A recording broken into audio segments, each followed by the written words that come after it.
ibu tirinya, meninggalkannya di tengah hutan belantara sampai seorang koboi berkuasa menyelamatkan dan membesarkannya. Dia tidak menjerit, dia tidak melambaikan tangan atau berteriak meminta pertolongan. Ketika kuda Jack Callahan mendadak berhenti kaku di jalur Texas yang membakar itu, dan dia turun dari pelana untuk menemukan seorang anak perempuan berusia 9 tahun tergeletak di debu, bibirnya pecah-pecah dan berdarah, matanya setengah terpejam menahan silau musim panas yang terik. Jari-jarinya masih menggenggam erat sebuah tempat minum yang kosong. Seolah melepaskannya berarti menyerah. Satu-satunya suara yang dia keluarkan adalah bisikan yang begitu lirih, hingga hampir menghentikan detak jantung Jack. Tolong. Matanya menemukan mata Jack di tengah hawa panas. Tolong jangan kirim aku kembali. Jack Callahan telah membangun sebuah kerajaan bisnis di atas tanah yang keras dan keputusan-keputusan yang lebih keras lagi. Tidak ada satupun dalam 38 tahun hidupnya yang pernah memukulnya seperti 5 kata itu. Sebelum kita melangkah lebih jauh, jika cerita ini sudah menyentuh hati Anda, bantu kami sekarang juga dengan menekan tombol subscribe, bunyikan loncengnya agar Anda tidak melewatkan satu bagian pun dari kisah Lily, dan tinggalkan komentar di bawah untuk memberitahu kami dari kota mana Anda menonton. Saya ingin melihat seberapa jauh cerita ini menyebar. Sekarang, mari kita kembali ke jalur berdebu itu karena apa yang terjadi selanjutnya mengubah segalanya. Nama kuda itu Ranger, dan selama 12 tahun menungganginya bersama, Jack Callahan tidak pernah sekalipun mendapati hewan itu berhenti tanpa alasan. Ranger bukan kuda yang penakut. Dia tidak terkejut oleh bayangan atau mogok karena panas. Dia adalah jenis kuda yang akan membawa seorang pria menembus badai petir Texas Barat tanpa satu langkah pun melenceng ke samping. Jadi, ketika dia berhenti mati di tengah jalur yang sudah ribuan kali dilewati Jack, menancapkan keempat kuku kakinya dan menolak untuk melangkah maju, tidak peduli seberapa keras Jack mendorongnya, Jack memperhatikannya. Dia berdiri di atas sanggurdi terlebih dahulu, memindai jalur di depan. Tanah di sini datar dan terbuka, terpanggang pucat oleh bulan Juli yang sama sekali tidak menunjukkan belas kasihan. Langit berwarna seperti tulang yang memutih. Hawa panas berkilau dari atas tanah dalam gelombang yang lambat dan malas. Dia melihat sesosok bentuk di dalam debu sekitar 40 meter di depan. Butuh waktu beberapa detik baginya untuk memahami apa yang sedang dia lihat. Bentuk itu kecil, terlalu diam. Dia melompat turun sebelum Ranger benar-benar tenang. Sepatunya menghentak tanah dengan keras dan dia bergerak cepat saat otaknya mulai menyusul apa yang dikatakan matanya. Seorang gadis kecil berbaring miring di tengah jalur. Gaunnya berwarna abu-abu atau setidaknya pernah berwarna begitu. Sekarang gaun itu berwarna coklat abu-abu karena debu, robek di bagian bahu, gelap karena keringat di bagian punggung, rambutnya berwarna seperti madu murni, kusut dan lengket di pipinya, salah satu sepatunya hilang. Kaki telanjang di bawahnya tergores dan melepuh. Dia berlutut dengan satu kaki di sampingnya. Hei, suaranya terdengar lebih kasar dari yang dia maksudkan. Dia menekan 2 jari ke sisi lehernya. Denyut nadinya ada di sana, cepat dan dangkal, seperti burung yang terperangkap tetapi ada. Hei, sayang, bisakah kamu mendengarku? Kelopak matanya bergerak sedikit saja. Aku mendengarmu, bisiknya. Rasa lega yang mengalir di dalam dirinya terasa begitu hebat. Dia meraih tempat minum di ikat pinggangnya, membukanya dalam satu gerakan. Aku akan mengangkat kepalamu. Jangan takut. Aku tidak akan menyakitimu. Gadis itu tidak melawannya saat Jack menyelipkan tangannya di bawah kepalanya dan memiringkannya ke atas. Dia mendekatkan tempat minum ke bibirnya, perlahan dan hati-hati, membiarkan air masuk dalam jumlah kecil. Gadis itu menelan, lalu menelan lagi. Kemudian tangannya terangkat gemetar, nyaris tidak stabil, dan mencengkeram pergelangan tangan Jack. Gadis itu tidak mendorong airnya menjauh. Dia sedang bertahan. Jack membiarkannya minum sampai dia khawatir gadis itu minum terlalu banyak, terlalu cepat. Kemudian dia menarik tempat minum itu kembali dengan lembut. Tenang sekarang, pelan-pelan. Napasnya lebih memburu, bukan karena kelelahan, melainkan karena usaha untuk mengumpulkan kembali kesadarannya. Matanya terbuka sepenuhnya untuk pertama kalinya, dan Jack menatap mata itu, lalu merasakan sesuatu bergeser di dadanya yang tidak bisa dia sebutkan namanya dan tidak dia coba cari tahu. Mata itu berwarna hijau, hijau tua yang serius, mata seorang anak yang telah belajar sejak lama untuk tidak mengharapkan apapun yang baik dari wajah orang asing. Gadis itu memandangnya seperti seekor hewan terluka memandang tangan yang terulur. Menilai, putus asa, takut salah. Siapa kamu? Tanyanya. Suaranya nyaris tidak terdengar, serak parah. Jack Callahan, aku pemilik tanah ini. Dia menjaga suaranya tetap rendah dan tenang dengan cara yang sama seperti dia berbicara kepada kuda yang ketakutan. Siapa namamu? Ada jeda. Gadis itu tampaknya menimbang apakah memberitahu namanya aman. Lily. Lily. Jack mengangguk seolah itu adalah hal paling alami di dunia. Sudah berapa lama kamu di luar sini, Lily? Alisnya berkerut. Dia tidak yakin. Itu sudah cukup memberitahu Jack. Oke. Dia berdiri dan melihat kembali ke arah Ranger, lalu turun memandangnya. Aku akan mengangkatmu dan menaikkanmu ke atas kudaku. Apakah tidak apa-apa? Gadis itu tidak langsung menjawab. Matanya turun ke tangan Jack. Besar, kapalan, gelap karena matahari, lalu kembali menatap wajahnya. Kamu tidak akan membawaku kembali kan? Tanyanya. Jack belum tahu apa yang dimaksud gadis itu dengan pertanyaan itu saat itu. Dia belum tahu dari apa gadis itu melarikan diri, atau siapa yang telah meninggalkannya di sini, atau bagaimana seorang anak perempuan berusia 9 tahun bisa berakhir sendirian di jalan peternakan di tengah bulan Juli Texas yang membakar tanpa air, tanpa sepatu, dan tidak ada yang mencarinya. Dia tidak tahu semua itu, tetapi sesuatu dalam cara gadis itu mengatakannya, ketakutan yang mentah dan sunyi yang dikemas dalam kata-kata itu membuatnya menjawab tanpa ragu. Membawamu kembali kemana? Bibirnya bergetar. Hanya sekali. Dia menekannya datar. Dia meninggalkanku di sini, katanya. Dia pergi berkendara menjauh. Jack Callahan berdiri sangat diam di tengah hawa panas yang menghantam. Siapa yang melakukannya? Ibu tiriku. Suara Lily tidak bergetar saat mengatakannya. Suara itu malah menjadi datar. Cara suara menjadi datar ketika seseorang telah memutuskan bahwa menangis tidak akan membantu. Dia bilang dia berhenti untuk membiarkanku mencari udara segar. Lalu dia kembali ke mobil dan pergi berkendara menjauh. Keheningan yang menyusul berlangsung tepat 3 detik. Kemudian Jack Callahan membungkuk, menyelipkan satu lengan di bawah lutut Lily Harper dan satu lagi di belakang punggungnya, lalu mengangkatnya dari tanah. Bobotnya hampir tidak ada. Kenyataan itu saja membuat rahang Jack mengencang. Kamu tidak akan kembali, katanya. Tidak hari ini. Gadis itu mencengkeram ke meja Jack dengan kedua tangannya. Tidak mengucapkan terima kasih, tidak mengatakan apa-apa, hanya berpegangan dan itu sudah cukup. Peternakannya bernama Callahan Flats dan telah berada di keluarganya selama 3 generasi. 14.000 hektar padang rumput Texas Barat, sebuah rumah utama yang dibangun dari batu kapur dan kayu cedar, dan ternak yang cukup untuk membuat arwah kakeknya bangga. Jack belum pernah menikah, dan memang tidak terlalu ingin. Rumah itu memiliki lebih banyak kamar daripada yang dia gunakan, dan lebih banyak kesunyian daripada yang dia butuhkan. Dan Rosa Mendes, yang telah memasak dan mengurus rumah itu selama 20 tahun, telah memberitahu Jack lebih dari sekali bahwa tempat sebesar itu membutuhkan anak-anak di dalamnya sebelum tempat itu berubah menjadi sebuah monumen. Jack selalu memberitahu Rosa bahwa dia salah. Dia berhenti di depan rumah utama dengan Lily di depannya di atas pelana, punggung kecilnya bersandar di dada Jack, kepalanya terkulai lemas karena kelelahan. Rosa sudah berada di teras bahkan sebelum Jack membuat Ranger berhenti. Dia melihat sekilas anak dalam pelukan Jack saat Jack melompat turun dan tangannya langsung menuju ke wajahnya. Madre de Dios. Jack. Dia butuh air, makanan, dan tempat berteduh. Sesuai urutan itu, Jack sudah bergerak menuju anak tangga teras. Siapkan kamar tamu di dekat dapur, kamar yang sejuk. Rosa sudah memikirkannya. Rosa sudah berada di depannya saat Jack mencapai anak tangga teratas, bergerak dengan efisiensi yang cepat dan tegas yang membuatnya sangat diperlukan selama 2 dekade. Apa yang terjadi? Menemukannya di jalur selatan. Dia dehidrasi, mungkin lebih dari itu. Aku tidak tahu sudah berapa lama dia di luar sana. Rosa membukakan pintu.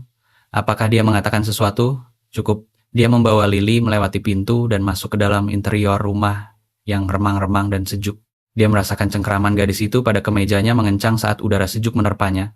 Sebuah suara kecil tanpa sadar keluar darinya. Bukan helaan napas, bukan isakan. Sesuatu di antaranya, kamu di dalam rumah sekarang, katanya pelan. Kamu sudah keluar dari hawa panas. Gadis itu mengangguk di dadanya. Tidak melepaskan cengkeramannya. Rosa duduk bersama Lily selama hampir 2 jam sementara Jack berdiri di lorong dan mencoba mencari tahu apa yang harus dilakukan selanjutnya. Gadis itu meminum 3 gelas air dan memakan setengah mangkuk kaldu. Dan Rosa melaporkan bahwa selain dehidrasi dan beberapa lepuhan parah di kakinya, dia tampak utuh secara fisik. Tidak ada tulang yang patah, tidak ada cedera yang jelas di luar apa yang telah dilakukan matahari dan tanah padanya. Namun ada memar-memar yang lebih lama. Rosa keluar ke lorong dan menarik pintu setengah tertutup di belakangnya. Dan dia memberitahu Jack tentang hal itu dengan suara yang sangat pelan dan sangat hati-hati. Dan Jack mendengarkan tanpa bergerak. Lengan atasnya, kata Rosa, kedua sisi, dan bahu kirinya. Itu bukan memar baru. Jack melihat ke arah pintu yang tertutup. Dia membiarkanmu melihatnya. Tanyanya. She tidak mencoba menyembunyikannya dariku. Suara Rosa stabil, tetapi matanya tidak. Jack, seseorang menyakiti anak ini. Ya, dia melihat ke arah pintu sesaat lebih lama. Aku tahu. Apa yang akan kita lakukan? Jack mendorong dirinya menjauh dari dinding. Pertama, aku akan berbicara dengannya. Kemudian, aku akan mencari tahu siapa pemiliknya. Kemudian, dia berhenti, mengoreksi dirinya sendiri. Kemudian, aku akan mencari tahu apa yang terjadi selanjutnya. Rosa menangkap lengannya saat dia meraih gagang pintu. Berlembut-lembutlah dengannya, katanya. Apapun yang dia katakan padamu, aku selalu lembut.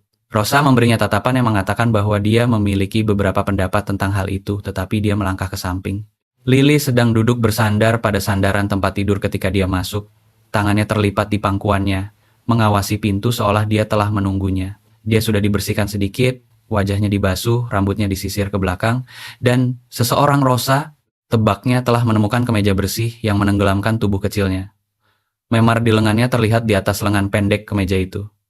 Jack tidak melihatnya secara langsung. Dia menarik kursi dari sudut ke sisi tempat tidur dan duduk.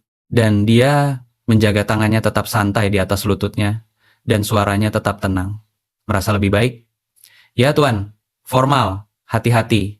Kamu tidak harus memanggilku Tuan. Jack saja tidak apa-apa. Dia terdiam sejenak. Kamu siap untuk berbicara sedikit? Gadis itu memperhatikannya untuk waktu yang lama. Tatapan menilai yang sama yang dia berikan di jalur itu, Jack mendapat kesan bahwa gadis itu sangat pandai membaca orang. Jenis keterampilan yang dikembangkan seorang anak ketika salah membaca orang membawa konsekuensi buruk. Oke, katanya. Ibu tirimu, siapa namanya? Diane Harper, dan kamu Lily Harper? Ya. Ayahmu, sesuatu bergerak di wajahnya, singkat tapi nyata. Dia meninggal 2 tahun lalu.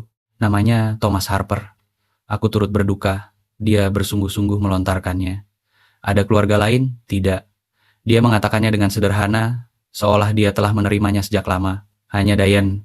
Sudah berapa lama kamu tinggal bersama Diane? Sejak aku berusia 6 tahun. Setelah ayah meninggal, dia melihat ke bawah, ke tangannya yang terlipat. Dia tidak menginginkanku. Dia mengatakannya sendiri. Tapi dia mendapatkan rumahnya, dan dia mendapatkan uangnya, dan aku ikut bersamanya, kurasa. Jack menjaga ekspresi wajahnya tetap datar dengan usaha keras. Dari mana asalmu, Lily? Di mana? Kamu biasanya tinggal? Abilene. Kami berkendara ke sini kemarin.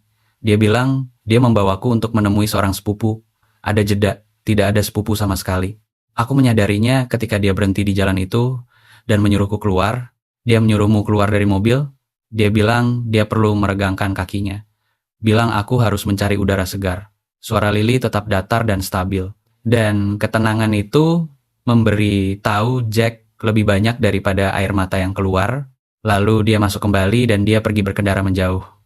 Aku berjalan untuk waktu yang lama. Aku tidak tahu berapa lama. Lalu aku jatuh.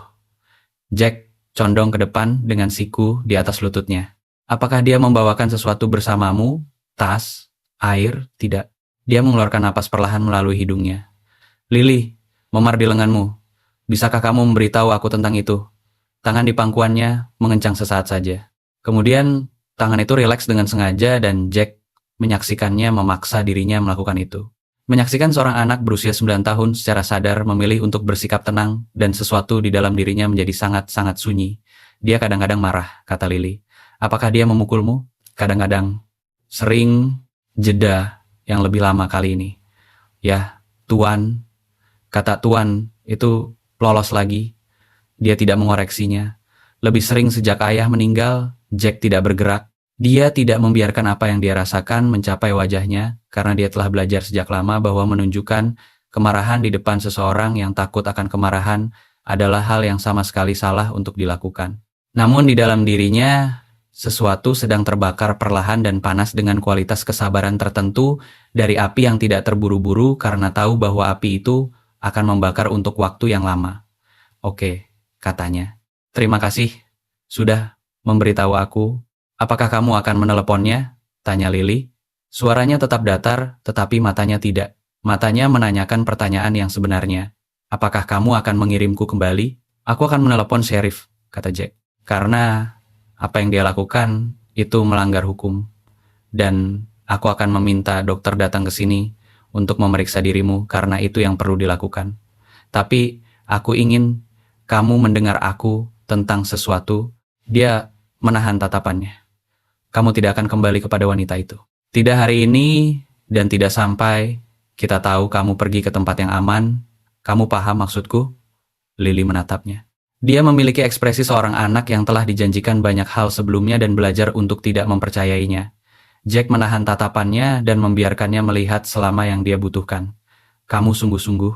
Akhirnya gadis itu berkata, aku sungguh-sungguh. Gadis itu memandangnya selama 3 detik lagi. Kemudian dia mengangguk sekali dan melihat kembali ke tangannya. Dan napas yang dia lepaskan begitu panjang dan begitu dalam hingga hampir menyakitkan untuk dilihat. Oke, katanya pelan. Oke, Jack melakukan 2 panggilan telepon dari lorong, menjaga suaranya tetap rendah dan punggungnya menghadap ke pintu kamar tamu. Yang pertama adalah untuk Dr. Elias Pryor di kota, yang setuju untuk berkendara ke sini dalam waktu 1 jam tanpa Jack harus menjelaskan banyak hal. Yang kedua adalah untuk Sheriff Harlan Webb yang mendengarkan seluruh cerita tanpa menyela dan kemudian berkata, Jack, kamu paham ini akan menjadi rumit. Aku paham. Wanita itu memiliki hak asuh hukum sampai pengadilan mengatakan sebaliknya. Aku tahu hukumnya Harlan. Ada jeda. Aku hanya mengatakan tanganku tidak sepenuhnya bebas di sini. Aku harus mengikuti prosedur. Kalau begitu, ikuti saja. Jack menjaga suaranya tetap datar. Tapi jika kamu datang ke sini dengan dokumen untuk membawa anak itu kemanapun, sebelum pengadilan memeriksa situasi ini, aku akan menghubungi pengacaraku sebelum kamu mencapai gerbang depanku. Kita jelas, jeda lagi, lebih lama kali ini, Harlan Webb telah mengenal Jack Callahan selama 30 tahun dan dia tahu apa artinya ketika pria itu menggunakan nada bicara khusus itu. Aku akan menyelidikinya, katanya hati-hati. Beri aku waktu, kamu punya waktu sampai besok pagi. Jack menutup telepon dan berdiri di lorong sejenak, satu tangan ditekan datar ke dinding bernapas. Kemudian Rosa muncul di ujung lorong dengan ekspresi di wajahnya yang sangat dikenalnya. Dia memanggilmu, katanya. Anak itu. Dia mendorong dirinya menjauh dari dinding dan kembali masuk. Lily masih duduk di posisi yang sama, tetapi dia telah menarik lututnya ke dadanya. Dia memiliki tampang seseorang yang telah berpikir keras. Bolehkah aku menanyakan sesuatu padamu? Katanya saat Jack duduk kembali. Silakan. Kenapa kamu berhenti? Gadis itu memperhatikannya dengan mata hijau yang tampak tua dan berhati-hati itu. Di jalur itu, kamu tidak harus berhenti. Jack berpikir tentang bagaimana menjawabnya. Dia memilih kejujuran. Kudaku yang berhenti duluan, katanya. Gadis itu mempertimbangkannya. Benar, dia berhenti karena aku. Tampaknya seperti itu. Gadis itu terdiam sejenak. Kuda tahu banyak hal, katanya. Itu bukan sebuah pertanyaan. Memang benar. Jack setuju. Gadis itu menyandarkan dagunya di atas lututnya. Ayahku dulu sering mengatakan itu. Dia punya kuda bernama Buck. Dia bilang Buck selalu tahu kapan ada sesuatu yang salah sebelum orang-orang mengetahuinya. Ayahmu terdengar seperti pria yang cerdas. Dia memang cerdas. Rasa duka dalam suaranya terasa lama dan mengendap, tidak mentah. Dia telah membawanya cukup lama sehingga dia tahu bentuknya. Dia pasti akan marah, tambahnya. Tentang hari ini, tentang apa yang dia lakukan, ya, kata Jack. Kurasa dia memang akan marah. Dia membuatku berjanji sesuatu sebelum dia meninggal, katanya hati-hati seolah dia telah memikirkan hal ini berkali-kali. Dia bilang, apapun yang terjadi, kamu harus terus melangkah. Dia bilang, jalurnya menjadi keras, Lilybug, tapi tidak akan tetap keras selamanya. Dia memanggilku Lilybug. Gadis itu terdiam sejenak. Aku hampir berhenti hari ini di jalur itu. Aku hampir saja berbaring dan berhenti. Jack menahan diri agar sangat tenang. Tapi aku tidak melakukannya, katanya. Dan kemudian kamu datang. Jack tidak mengatakan apa-apa untuk sesaat. Tidak ada kata yang sebanding dengan momen itu yang bisa dia katakan. Ayahmu benar, Katanya akhirnya jalurnya tidak akan tetap keras selamanya. Gadis itu menatapnya. Sesuatu di wajahnya telah sedikit bergeser. Tidak terbuka, belum percaya, tidak setelah satu sore, tetapi sesuatu telah bergerak ke arah itu. Rosa berkata, "Makan malam hampir siap," katanya. Jack mengangguk, "Kira-kira kamu bisa makan sesuatu?" "Ya, Tuan." Dia meluruskan kakinya dan mengayunkannya ke sisi tempat tidur. Kakinya yang melepuh menyentuh lantai, dan dia meringis tetapi tidak mengeluarkan suara. Dan keheningan kecil yang keras kepala itu memberitahu Jack lebih banyak tentang Lily Harper daripada apapun yang dikatakannya sepanjang sore. Dia telah diajari untuk diam tentang rasa sakit. Jack akhirnya akan memiliki banyak hal untuk dikatakan kepada wanita yang telah mengajarinya, tetapi itu untuk hari lain.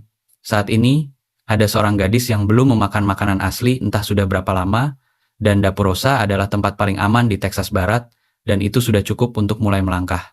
Hay berdiri dan mengulurkan tangannya. Gadis itu melihat tangan itu tepat selama 1 detik. Kemudian dia menyambutnya, dan bersama-sama mereka berjalan menyusuri lorong menuju aroma makanan yang hangat dan suara Rosa yang bernyanyi lirih untuk dirinya sendiri di dapur dan di luar jendela. Musim panas Texas terus membara. Acuh tak acuh dan kejam seperti biasanya, tidak tahu atau peduli apa yang hampir saja direnggutnya hari ini. Tetapi musim panas tidak berhasil merenggutnya. Gadis itu ada di sini. Dan Jack Callahan, yang telah membangun hidupnya di atas pemahaman tentang hal-hal apa yang layak diperjuangkan, telah memantapkan pikirannya tentang apa yang akan terjadi selanjutnya. Dr. Prior tiba pada pukul 6:30 malam, tas hitam di tangan, dan dia tidak mengajukan pertanyaan yang tidak perlu. Itu adalah satu hal yang selalu dihargai Jack dari Elias Prior. Pria itu telah mempraktikkan ilmu medis di wilayah ini selama 30 tahun, dan dia belajar bahwa cerita biasanya akan menceritakan dirinya sendiri jika Anda cukup sabar untuk menunggunya. Dia memeriksa Lily di kamar tamu sementara Jack dan Rosa menunggu di dapur, butuh waktu 20 menit. Ketika dia keluar, dia meletakkan tasnya di atas meja dan memandang Jack dengan ekspresi yang tidak pernah ingin dilihat Jack di wajah seorang dokter. Dehidrasinya bisa ditangani, kata Prior. Dia akan merasa pegal selama beberapa hari karena paparan sinar matahari dan kaki itu perlu dijaga tetap bersih. Tapi Jack, dia berhenti, memilih kata-kata berikutnya dengan hati-hati. Memar di lengannya bukan dari satu kejadian saja. Aku melihat tanda-tanda pada berbagai tahap penyembuhan. Beberapa berusia 1 minggu, beberapa lebih tua dari itu. Rosa mengeluarkan suara yang bukan merupakan sebuah kata. "Apakah dia mengatakan sesuatu padamu?" tanya Jack. Dia bilang dia sering jatuh. Prior memandangnya dengan mantap. "Anak berusia 9 tahun memang sering jatuh, Jack, tapi tidak seperti ini. Apa yang kita lakukan? Aku akan menuliskan temuan-temuanku malam ini dan mengajukan laporan medis ke wilayah hukum setempat. Itu adalah kewajiban hukumku." Dia mengambil tasnya. "Di luar itu, semuanya ada di tanganmu dan Harlon. Tapi aku akan memberitahu kamu ini." Dia terdiam di ambang pintu dapur. "Apapun yang kamu rencanakan untuk anak itu, lakukanlah dengan cepat karena siapapun yang meninggalkannya di luar sana tidak akan pergi selamanya." Dia benar tentang hal itu. Lebih benar dari apa yang mereka ketahui saat itu.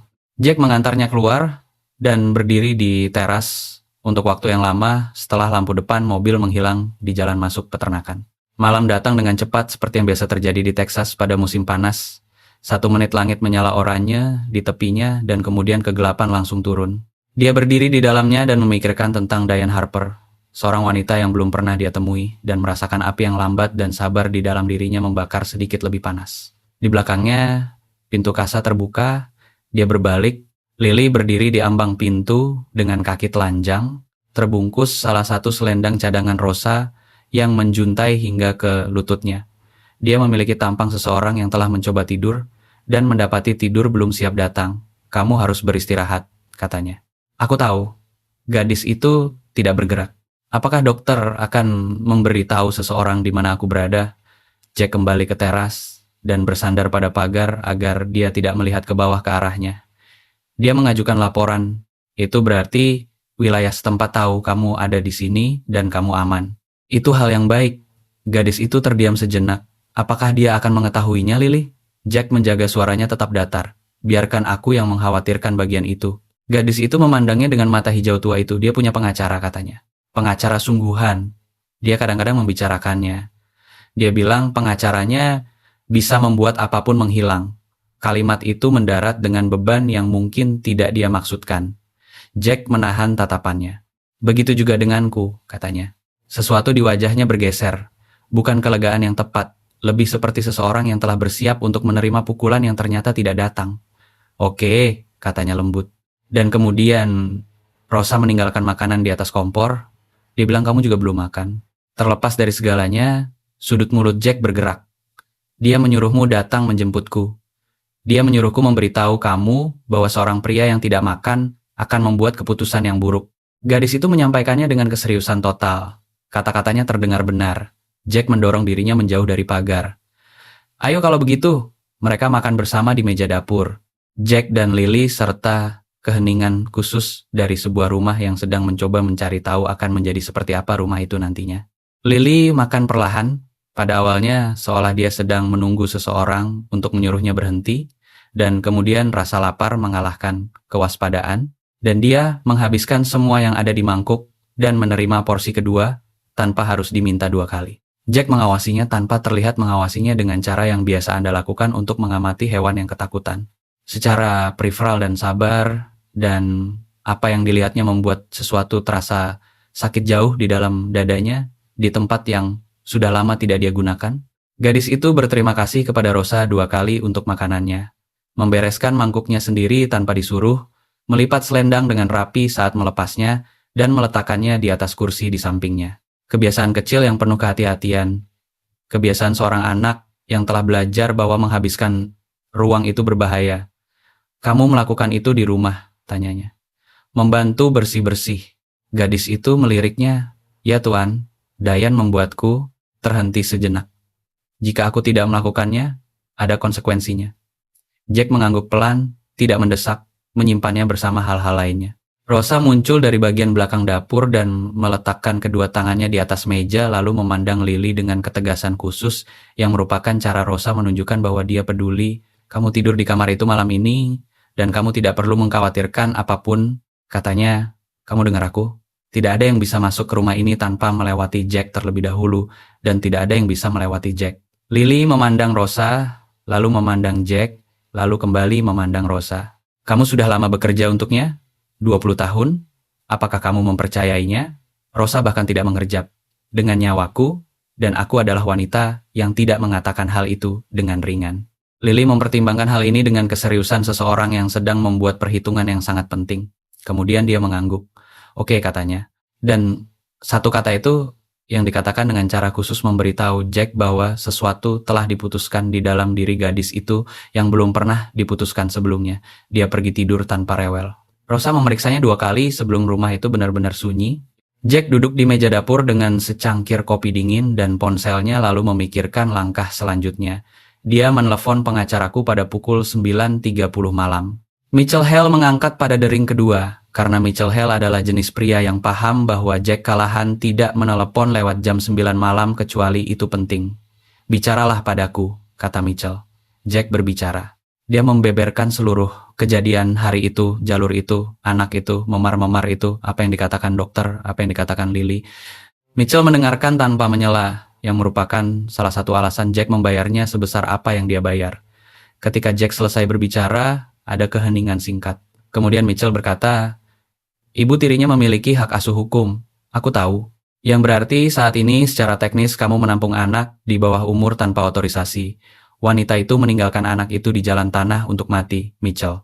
Aku tahu, dan itu sangat penting, tetapi itu penting di ruang sidang, bukan di kantorku pada jam 9.30 malam pada hari Selasa. Suara Mitchell terdengar hati-hati bukan dingin. Aku di pihakmu, Jack. Aku ingin kamu memahami medannya. Dia bisa menelpon sheriff malam ini dan mengklaim anak itu berkeliaran pergi sendiri dan dia telah mencarinya. Dia bisa memutarbalikkan cerita ini dengan cara apapun yang dia inginkan sampai kita berada di depan hakim. Kalau begitu, bawa kita ke depan hakim. Aku sedang mengusahakannya. Aku akan mengajukan petisi darurat besok pagi. Hak asuh pelindung sementara. Aku punya dasar kuat dengan laporan medis saja. Tapi Jack, dia terdiam sejenak. Persiapkan dirimu. Wanita ini akan melawan. Biarkan saja. Jeda lagi. Kamu tahu sesuatu tentang situasi ini? Aku tidak tahu. Jack berpikir tentang apa yang dikatakan Lily. Si punya pengacara sungguhan. Dia bilang pengacaranya bisa membuat apapun menghilang. Mungkin, katanya.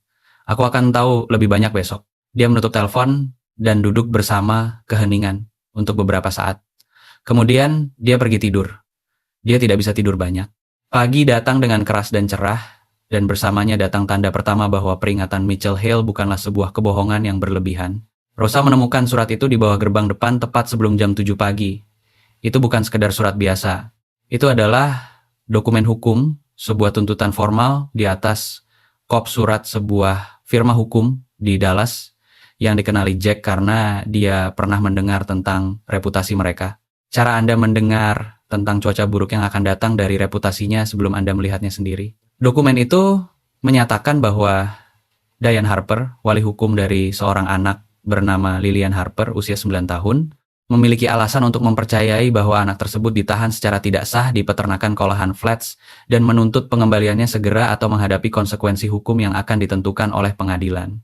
Dokumen itu juga menyatakan bahwa Lily Harper memiliki riwayat dan Jack membaca bagian terakhir ini dengan sangat hati-hati sebanyak 2 kali kebohongan kompulsif, ketidakstabilan emosional, dan masalah perilaku yang menimbulkan resiko bagi dirinya sendiri dan orang lain. Dia membaca bagian terakhir itu sambil berdiri di dapur dengan sepatu bot dan kemeja kerjanya. Dan dia meletakkan kertas itu di atas meja dengan sangat hati-hati, dan dia masih berdiri di sana ketika Rosa masuk, lalu melihat wajahnya, dan diam-diam mengambil kertas itu untuk dibaca sendiri. Dia meletakkannya kembali, memandang ke arah Jack. Mentirosa, kata Rosa, yang tidak memerlukan penerjemahan artinya pembohong. Ya, kata Jack. Jack, suara Rosa rendah. Dia sudah ada di kota. Siapapun yang mengantarkan ini, mereka sudah ada di gerbang itu sebelum matahari terbit. Itu adalah bagian yang penting.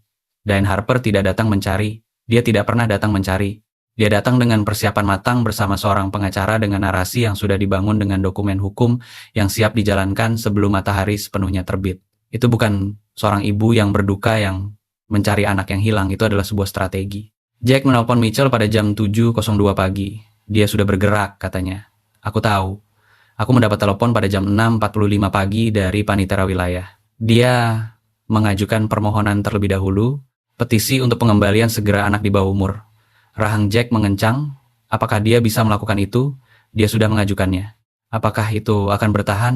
Adalah pertanyaan lain, tetapi persidangannya telah ditetapkan untuk besok sore.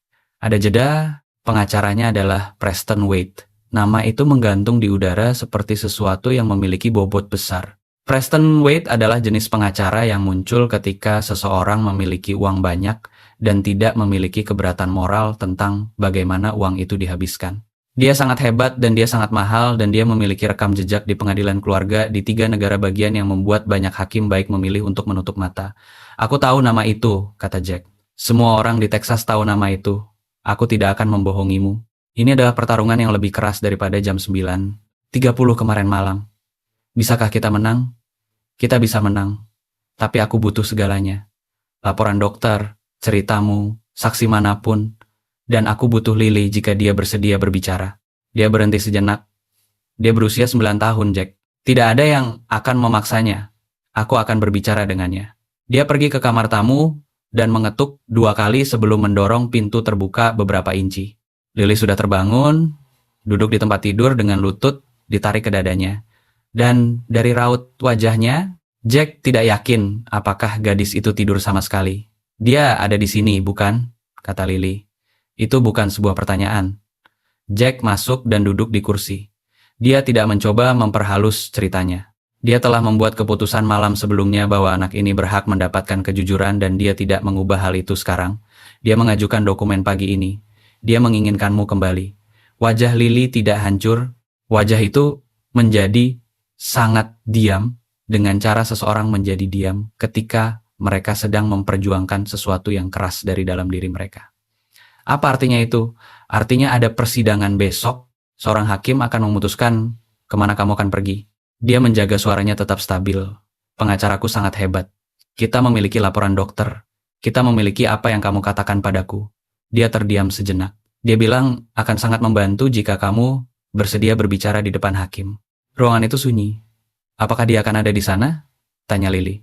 Kemungkinan besar. Dan pengacaranya? Ya. Lily terdiam untuk waktu yang lama, menatap sesuatu di balik bahu Jack. Kemudian dia berkata, dia memberitahu semua orang bahwa aku berbohong.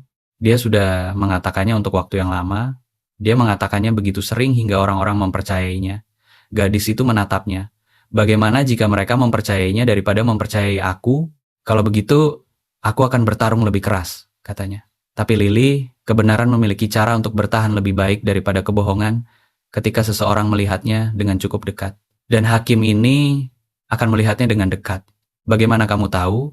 Karena aku punya pengacara yang sangat mahal yang memastikan hal itu. Jack mengatakannya dengan gamblang dan gadis itu hampir tersenyum. Hampir. Dan karena laporan dokter mendukung semua yang kamu katakan dan karena aku ada di sana di jalur itu dan aku akan berdiri serta mengatakan apa yang kutemukan, dia condong ke depan sedikit. Kamu tidak sendirian lagi di ruangan ini. Kamu paham apa yang aku katakan padamu? Gadis itu menahan tatapannya untuk waktu yang lama. Kemudian, dagunya terangkat sedikit saja, cukup untuk membuat sesuatu di balik matanya menjadi mantap. Aku akan berbicara kepada hakim, katanya. Jack mengangguk, oke. Tapi, aku ingin mengatakan satu hal terlebih dahulu, katanya hati-hati. Tepat dengan kesengajaan khusus dari seseorang yang telah memikirkan sebuah kalimat dengan sangat keras sebelum mengucapkannya dengan lantang. She akan mengatakan banyak hal tentang ayahku, tentang uangnya. Dia melakukan itu ketika dia membutuhkan orang-orang untuk berada di pihaknya. Gadis itu terdiam sejenak. Ayahku meninggalkan sesuatu untukku, sebuah surat. Dia tidak tahu aku tahu tentang surat itu. Aku menyembunyikannya sebelum dia mengambil sisa barang-barang milik ayah. Jack menjadi sangat diam. Sebuah surat, Lily mengoreksi. Ada 3 surat. Aku menyimpannya. Dia merogoh ke bawah kasur dan tangannya kembali dengan sebuah amplop yang usang di tepinya, dilipat dan dilipat kembali berkali-kali. Dia mengulurkannya. Aku tidak tahu apakah surat-surat ini penting, tapi dia menulisnya untukku. Dan beberapa dari apa yang dia tulis, dia berhenti, menelan ludah. Dia tahu ada yang salah dengan dirinya. Dia menulisnya. Jack melihat amplop di tangannya yang terulur. Ini adalah momennya. Dia memahami hal itu dengan kejelasan yang hanya Anda dapatkan ketika Anda telah membuat cukup banyak keputusan untuk mengenali sebuah engsel pintu yang menentukan ketika Anda sedang berdiri di atasnya. Anak ini yang telah ditinggalkan di jalanan yang membakar untuk menghilang, yang telah disebut pembohong selama bertahun-tahun oleh wanita yang seharusnya melindunginya, sedang menyerahkan satu-satunya barang yang tersisa dari ayahnya. Mempercayainya dengan barang itu, Jack mengulurkan tangan dan mengambilnya dengan hati-hati. Aku akan memastikan pengacaramu melihat ini hari ini, katanya. Dan aku akan memastikan barang ini dilindungi. Dia menatap matanya. Ayahmu mempercayaimu dengan surat ini. Aku akan menghormati hal itu. Tenggorokannya bergerak. Dia bilang, aku cukup cerdas untuk tahu kapan harus menggunakannya. Gadis itu terdiam sejenak. Kurasa sekaranglah saatnya. Jack melihat amplop di tangannya. 3 surat dari seorang pria yang telah meninggal kepada anak perempuannya yang diselipkan di bawah kasur oleh seorang anak berusia 9 tahun yang telah memahami pentingnya surat-surat itu tanpa diberitahu dan berpikir bahwa Thomas Harper telah lebih cerdas daripada kebanyakan orang yang hidup. Karena anak perempuan yang dibesarkannya adalah orang tercerdas di ruangan manapun yang pernah dimasukinya sejak hari dia dilahirkan. Ya, katanya pelan. Kurasa kamu benar. Dia berdiri dan kemudian sesuatu menghentikannya di pintu, sebuah tarikan yang tidak bisa sepenuhnya dia sebutkan namanya, dan dia berbalik kembali. Lily, apapun yang terjadi besok di ruang sidang itu, aku ingin kamu mendengarku mengatakan ini sekali dengan lantang, jadi tidak ada pertanyaan lagi nanti. Dia menahan tatapannya. Kamu tidak akan kembali kepadanya. Tidak atas apapun yang masih tersisa untuk kuhabiskan. Kamu jelas tentang hal itu? Gadis itu memandangnya untuk waktu yang sangat-sangat lama, dan untuk pertama kalinya sejak dia menemukannya tertelungkup di dalam debu bulan Juli di sebuah jalur yang melintasi tanahnya, sesuatu di wajah gadis itu terlepas. Tidak sepenuhnya, bukan jenis pelepasan yang terjadi sekaligus, melainkan sebuah permulaan dari hal itu, pelonggaran pertama dari sesuatu yang telah dipegang terlalu erat untuk waktu yang terlalu lama. Ya Tuan, katanya. Dan kali ini dia memaksudkannya sebagai sesuatu yang lain daripada sekadar kehati-hatian. Dia memaksudkannya sebagai rasa percaya. Jack berjalan keluar dari ruangan itu dengan surat-surat milik pria yang telah meninggal di tangannya dan sebuah persidangan dalam waktu 24 jam dengan Preston Wade di sisi lain dari pertarungan itu. Dan dia tidak takut. Dia menjadi sesuatu yang lain sama sekali. Sebuah hal dengan tepian yang lebih keras dan tujuan yang lebih jelas. Hal yang terjadi pada seseorang ketika mereka berhenti memikirkan tentang apa yang bisa membuat mereka kalah dan mulai memikirkan hanya tentang apa yang mereka tolak untuk diserahkan.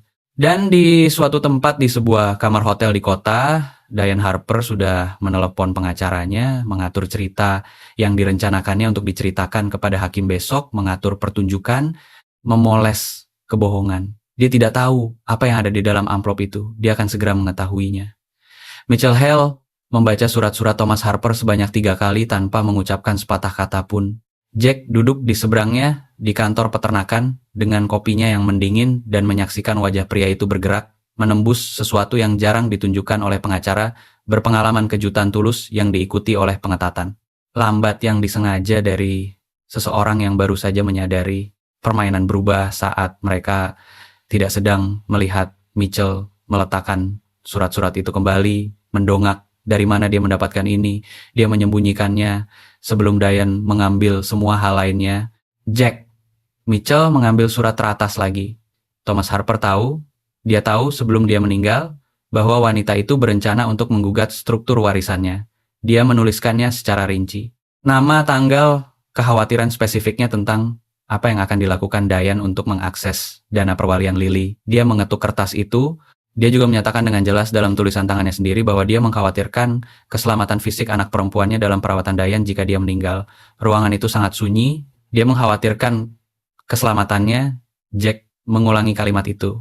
Dia menuliskannya dengan gamblang. Dia bilang, tepat di sini, aku telah menyaksikan Diane memukul Lily 2 kali di hadapanku. Aku yakin hal itu terjadi lebih sering saat aku tidak ada di rumah. Aku mengubah wasiatku sesuai dengan itu dan berniat untuk mengajukan petisi untuk penunjukan wali bagi Lily yang menghapus Diane dari peran pengasuhan apapun. Aku belum melakukannya. Aku menuliskan ini agar ada catatan jika terjadi sesuatu padaku sebelum aku bisa bertindak. Mitchell meletakkan surat itu di atas meja. Dia meninggal 6 minggu setelah surat ini ditulis. Keheningan berlangsung sekitar 4 seconds. Wanita itu tahu tentang perubahan wasiat itu, kata Jack. Kurasa dia mengetahuinya sebelum pria itu mengajukannya, yang berarti perubahan itu tidak pernah diproses, yang berarti Diane tetap memegang hak asuh dan tetap mempertahankan akses ke aset kekayaan tersebut. Suara Mitchell terdengar hati-hati dan tepat dengan cara suara itu menjadi tepat saat dia sedang membangun sesuatu. Dana perwalian itu sendiri bagian milik Lily dari asuransi jiwa ayahnya dan hasil penjualan sebuah properti bernilai sedikit di bawah 1.500. Diane telah menarik dana dari sana sebagai wali yang ditunjuk sah secara hukum, tapi nyaris tidak sah. Dan hanya karena tidak ada yang mengawasinya dengan cukup dekat, Jack memandangnya. $500,000. Sedikit di bawah itu, Mitchell bersandar ke belakang. Ini bukan seorang wanita yang bosan dengan anak yang sulit, Jack. Ini adalah seorang wanita yang membutuhkan anak itu pergi sebelum dia berusia 18 tahun dan dana perwalian itu beralih ke kendali penuh Lily secara mutlak. Sebelum ada orang yang mulai mengajukan pertanyaan tentang penarikan dana tersebut, dia terdiam sejenak. Dia tidak meninggalkan anak itu di jalanan dalam kemarahan yang tiba-tiba. Dia merencanakannya. Api di dada Jack telah berjalan lambat dan sabar selama 2 hari. Saat ini, api itu tidak lagi menjadi salah satu dari kedua hal tersebut. Bisakah kamu menggunakan ini? Tanyanya. Bisakah aku menggunakan catatan tulisan tangan dari seorang pria yang telah meninggal, yang menyebut namanya sebagai ancaman bagi keselamatan anak perempuannya, dikombinasikan dengan laporan medis yang menunjukkan memar yang sistematis, dikombinasikan dengan fakta bahwa dia meninggalkan seorang anak berusia 9 tahun dalam hawa panas 98 derajat di jalan terpencil tanpa air? Mitchell hampir tersenyum. Itu bukan senyuman yang menyenangkan. Preston Wade akan mendapatkan setiap dolar yang dia tagihkan padanya hari ini. Gedung pengadilan wilayah adalah sebuah bangunan batu kapur yang telah menyaksikan 100 tahun keputusan-keputusan yang keras. Dan menjelang jam 9 keesokan paginya, lorong di luar ruang sidang keluarga sudah penuh dengan cara yang biasa terjadi di gedung pengadilan kota kecil ketika berita menyebar dengan cepat. Dan ceritanya adalah jenis cerita buruk yang menarik perhatian. Jack berjalan masuk dengan Mitchell di satu sisi dan Rosa yang bersikeras untuk ikut dan tidak ada orang berpikiran sehat yang berani mendebatnya di sisi lainnya.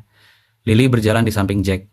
Dia telah meminta pagi itu Apakah dia bisa memegang tangannya saat berjalan masuk, dan dia memintanya dengan cara hati-hati yang sama seperti dia meminta segala sesuatu, seolah dia memperkirakan akan diberitahu tidak, dan Jack telah mengulurkan tangannya tanpa sepatah kata pun, dan gadis itu menyambutnya, dan begitulah adanya. Gadis itu mengenakan gaun bersih yang dibeli Rosa di kota pada malam sebelumnya. Rambutnya disisir, kakinya memakai sepatu yang layak. Dia tampak, pikir Jack, persis seperti apa adanya dirinya.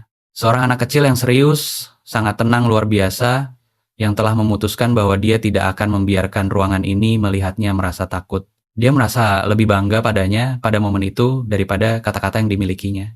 Diane Harper sudah duduk di meja penggugat. Jack telah membangun gambaran tentang wanita itu di dalam pikirannya selama 2 hari terakhir. Sesuatu yang bertepi tajam dan dingin, sesuatu yang tampak seperti apa adanya dirinya saat Anda tahu apa yang harus dicari. Kenyataannya lebih meresahkan. Diane Harper adalah seorang wanita bertubuh ramping di awal usia 40-an dengan setelan abu-abu yang anggun dengan rambut yang ditata rapi dan riasan wajah yang berhati-hati serta ekspresi seseorang dalam rasa sakit yang luar biasa yang mereka tahan dengan berani. Dia tampak bagi orang asing di ruangan itu seperti seorang ibu di ujung keputusasaannya, seperti seorang wanita yang telah mencoba segalanya dan berada di sini sebagai pilihan terakhir. Dia memainkan peran itu dengan sempurna. Itu adalah hal paling berbahaya tentang dirinya. Preston Wade duduk di sampingnya, dia persis seperti apa yang dijanjikan oleh reputasinya. Berambut perak, tidak terburu-buru, mahal dengan cara yang tidak perlu mengumumkan dirinya sendiri. Dia melirik Jack sekali saat mereka masuk, lalu membuang muka yang merupakan jenis pesannya tersendiri. Jack menuntun Lily ke meja mereka dan merasakan tangannya mengencang di dalam genggaman Jack selama tepat 1 detik sebelum gadis itu melepaskannya dan duduk tegak di kursinya. Jack duduk di sampingnya. Di seberang ruangan, Diane Harper memutar kepalanya dan memandang Lily dengan ekspresi yang dikalibrasi begitu sempurna untuk menunjukkan kasih sayang ibu yang terluka, hingga Jack harus membuang muka sebelum dia melakukan sesuatu yang tidak akan membantu siapa pun. Lily tidak melihat ke arah Diane. Dia melihat lurus ke depan. Mitchell bersandar mendekat ke arah Jack. Dia akan bersandiwara hari ini, katanya pelan. Biarkan saja. Setiap menit dia bersandiwara membuat surat-surat itu menjadi lebih kuat sebagai pembandingnya.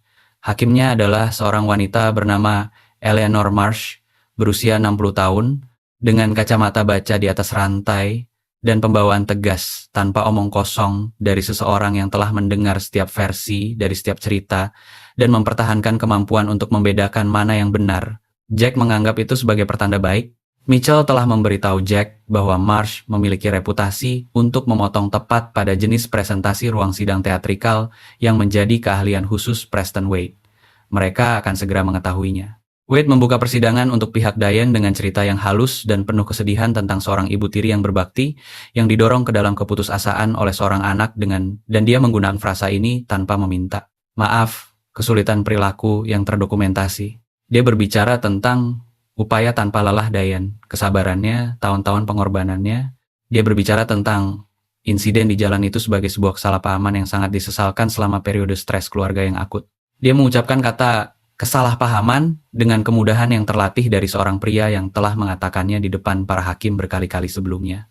Rosa yang duduk di ruang galeri penonton di belakang Jack mengeluarkan suara yang sangat pelan dan sama sekali tidak sopan. Jack tidak berbalik. Dia mendengarnya dan dia setuju dengannya, dan dia menjaga wajahnya tetap kosong secara profesional. Wade memanggil Diane ke kursi saksi. Wanita itu sangat luar biasa dalam melakukannya. Jack akan mengakui hal itu. Wanita itu menangis pada momen yang tepat. Tidak pernah terlalu banyak, tidak pernah secara melodramatis, hanya cukup untuk tampak seperti seorang wanita yang bekerja sangat keras untuk menahan dirinya agar tidak hancur. Dia menggambarkan Lily sebagai anak yang bermasalah sejak kepergian ayahnya. Dia menggambarkan insiden-insiden yang dibuat-buat Jack tahu itu bohong, tetapi disampaikan dengan detail spesifik yang membuat fabrikasi itu meyakinkan tentang kebohongan Lily, ledakan kemarahannya, ketidakprediksiannya. Dia menggambarkan hari di jalan itu sebagai tindakan berhenti untuk mengisi bensin, sebuah momen kebingungan, tidak menyadari Lily telah keluar dari mobil, berkendara dalam jarak pendek sebelum menemukan Nyonya Harper. Suara Hakim Marsh memotong kesaksian itu tanpa meninggi. Anda berkendara seberapa jauh sebelum Anda menyadari anak itu tidak ada di dalam kendaraan? Ada jeda. Ketenangan Diane bergetar sedikit saja. Jarak pendek, Yang Mulia, mungkin 1 mil, dan anak itu ditemukan sekitar 4 mil dari pom bensin terdekat dalam keadaan dehidrasi serius, tanpa sepatu, tanpa air, dan tanpa tanda-tanda bahwa pencarian telah dimulai. Mars memandangnya dari balik kacamatanya. Bisakah Anda membantu saya memahami celah waktu tersebut? Wade berdiri dengan mulus. Yang Mulia, klien saya berada dalam keadaan stres yang ekstrim. Aku ingin mendengar dari klien Anda, Tuan Wade. Terima kasih. Marsh kembali memandang Diane. Keheningan di ruang sidang adalah jenis keheningan khusus yang terjadi ketika sesuatu retak dalam sebuah pertunjukan sandiwara dan semua orang di ruangan itu mendengarnya pada momen yang sama. Diane pulih kembali. Dia cukup hebat untuk pulih. Dia menghasilkan penjelasan yang secara teknis masuk akal dan disampaikan secara emosional, dan Wade bergerak cepat untuk mengalihkan arah pembicaraan dan memperkuat apa yang mulai miring. Pada saat dia duduk kembali, pertunjukan itu utuh lagi, tetapi itu adalah retakan pertama, dan Jack telah memperhatikan wajah Hakim Marsh saat hal itu terjadi. Mitchell membuka kasus mereka dengan laporan medis. Dia menuntun dokter. Prior melalui setiap temuan dehidrasinya, paparan sinar matahari, lepuhannya, dan kemudian memar-memarnya. Berbagai tahap penyembuhan, pola yang konsisten dengan kontak fisik yang berulang selama periode waktu yang lama. Prior memberikan kesaksian dengan mantap dan tanpa bumbu-bumbu cerita, cara yang biasa dilakukan dokter ketika mereka mengatakan sesuatu yang keras dan mereka tahu hal itu tidak memerlukan dekorasi. Wade melakukan pemeriksaan silang dan melakukan apa yang dia bisa, menyarankan bahwa memar itu bisa memiliki penjelasan lain yang tersirat. Prior menggambarkan kesimpulan di luar keahliannya, tetapi kerusakan telah terjadi. Prior bukan pria yang mudah goyah, dan kesaksiannya menetap di ruangan itu seperti sebuah batu. Kemudian Mitchell berkata, "Yang Mulia, kami ingin menyerahkan bukti C." Dia meletakkan surat-surat Thomas Harper ke dalam catatan persidangan. Wade langsung berdiri bahkan sebelum Mitchell menyelesaikan kalimatnya. Keberatannya bersifat teknis prosedural yang disampaikan dengan penuh percaya diri. Marsh mendengarkannya, melihat surat-surat itu, dan menolaknya dalam waktu sekitar 45 detik. Dia membaca surat-surat itu sendiri, tepat di sana di atas meja hakim sementara ruang sidang menahan napas. Jack memperhatikan wajah Diane Harper saat hakim membaca. Itu adalah satu-satunya hal paling mengungkapkan yang dia lihat dalam 2 hari. Karena Diane Harper tidak tahu apa yang ada di dalam surat-surat itu. Dia telah mengambil semuanya saat Thomas meninggal. Setiap kertas, setiap berkas, setiap dokumen, dan dia tidak pernah tahu tentang salinan yang disembunyikan Lily. Dan dia melihat ke arah Mitchell Hale dengan ekspresi yang mencoba sangat keras untuk tetap tenang namun tidak sepenuhnya berhasil. Dan matanya melirik ke arah Lily sekali, hanya sekali, dengan sesuatu di dalamnya yang bukan rasa duka atau cinta atau hal-hal apapun yang telah dia tunjukkan sepanjang pagi. Lily masih melihat lurus ke depan. Dia tidak melihat lirikannya. Atau mungkin dia melihatnya dan telah memutuskan bahwa itu tidak penting lagi. Hakim Marsh meletakkan surat-surat itu kembali. Dia memandang Diane, kemudian dia memandang Preston Wade, kemudian dia berkata dengan jenis ketenangan yang jauh lebih mengkhawatirkan daripada volume suara yang keras. "Tuan Wade, saya ingin mengambil waktu istirahat singkat." Rahang Wade bergerak. "Tentu saja, Yang Mulia." Palu sidang diketuk ke bawah. Orang-orang berdiri. Jack bersandar dekat ke arah Mitchell. Apakah itu bagus? Artinya dia membaca sesuatu yang membuatnya butuh waktu untuk berpikir. Mitchell sudah mulai mengumpulkan kertas-kertas kembali. Ya, itu bagus. Selama masa istirahat, Jack pergi untuk mengambilkan Lily segelas air dari meja lorong. Dia berbalik dan menemukan Diane Harper berdiri 3 kaki di depannya. Wanita itu datang sendirian. Tidak ada Wade, tidak ada asisten. Dia bergerak cepat dan sunyi, dan dia memandangnya dengan ekspresi yang telah menanggalkan sebagian besar dari pertunjukan sandiwaranya. Dari dekat tanpa penonton ruang sidang, dia tampak lebih keras, lebih seperti apa adanya dirinya. "Tuan Callahan," katanya. Suaranya rendah. "Kamu tidak paham apa yang sedang kamu hadapi." Jack memandangnya sesaat. Kemudian dia berkata, "Aku menemukan seorang anak berusia 9 tahun telentang di jalan tanah. Aku paham persis apa yang sedang kuhadapi." Dia berbohong. Dia sudah melakukannya sejak sebelum Thomas meninggal. Dia memanipulasi Nyonya Harper. Dia menjaga suaranya tetap sangat pelan dan sangat datar. Anda berbicara kepada pria yang salah. "Aku ada di sana saat pengacara Anda menyebutnya sebagai kesalahpahaman. Aku telah membaca apa yang ditulis suami Anda tentang Anda. Aku telah melihat apa yang ditulis seorang dokter tentang lengan anak perempuan Anda. Dia memandangnya dengan mantap. Apapun yang sedang Anda jual saat ini, aku tidak membelinya. Dan aku akan kembali ke ruang sidang itu jika aku jadi Anda, karena pengacara Anda sedang mencari Anda. Wanita itu menatapnya. Topeng wajahnya terlepas sepenuhnya selama 3 detik penuh, dan apa yang ada di bawahnya terasa dingin dan penuh perhitungan serta sama sekali tanpa kehangatan yang telah dia buat-buat sepanjang pagi. Kemudian, topeng itu kembali naik, dia merapikan jaketnya, dia berbalik dan berjalan pergi. Jack berdiri di tempatnya berada untuk beberapa saat, kemudian dia membawa air itu kembali ke arah Lily. Dia berbicara padamu, kata Lily pelan tanpa mendongak. Ya, apa yang dia katakan? Tidak ada yang layak diulangi. Dia meletakkan air di depannya. Kamu baik-baik saja? Ya. Dia mengambil air itu, meletakkannya kembali, mengambilnya lagi. Ketika aku naik ke sana, katanya dia akan melihatku sepanjang waktu dia melakukan itu. Dia pikir itu menakutiku. Apakah itu menakutimu? Ada jeda? Dulu memang begitu. Gadis itu menatapnya. Sekarang tidak lagi. Saat persidangan dimulai kembali, Mitchell memanggil Lily ke kursi saksi. Ruangan menjadi sangat sunyi, jenis kesunyian yang memiliki tekstur tersendiri yang bisa Anda rasakan di kulit Anda. Lily berjalan ke kursi saksi dengan punggung tegak yang sama seperti yang dia miliki sepanjang pagi, dan dia duduk dan dia melipat tangannya di pangkuannya lalu memandang Mitchell Hale dan menunggu. Mitchell menuntunnya melewati proses itu dengan lembut, hati-hati mengajukan pertanyaan-pertanyaan yang membiarkannya menceritakan dengan kata-katanya sendiri ketika dia ditinggalkan, apa yang dikatakan Diane, apa yang dilakukannya untuk mencoba bertahan hidup, tindakan berjalan, tindakan jatuh, tempat minum yang sudah kosong. Dia bertanya padanya tentang memar-memar itu, dan gadis itu menjawab tanpa tersentak. Tanggal-tanggal spesifik dan tepat yang diingatnya, insiden-insiden yang digambarkannya, dengan keakuratan yang tenang dari seseorang yang telah bertahan hidup melaluinya, dengan mengaturnya di dalam ingatan. Wade melakukan pemeriksaan silang, dia sangat berhati-hati dengannya.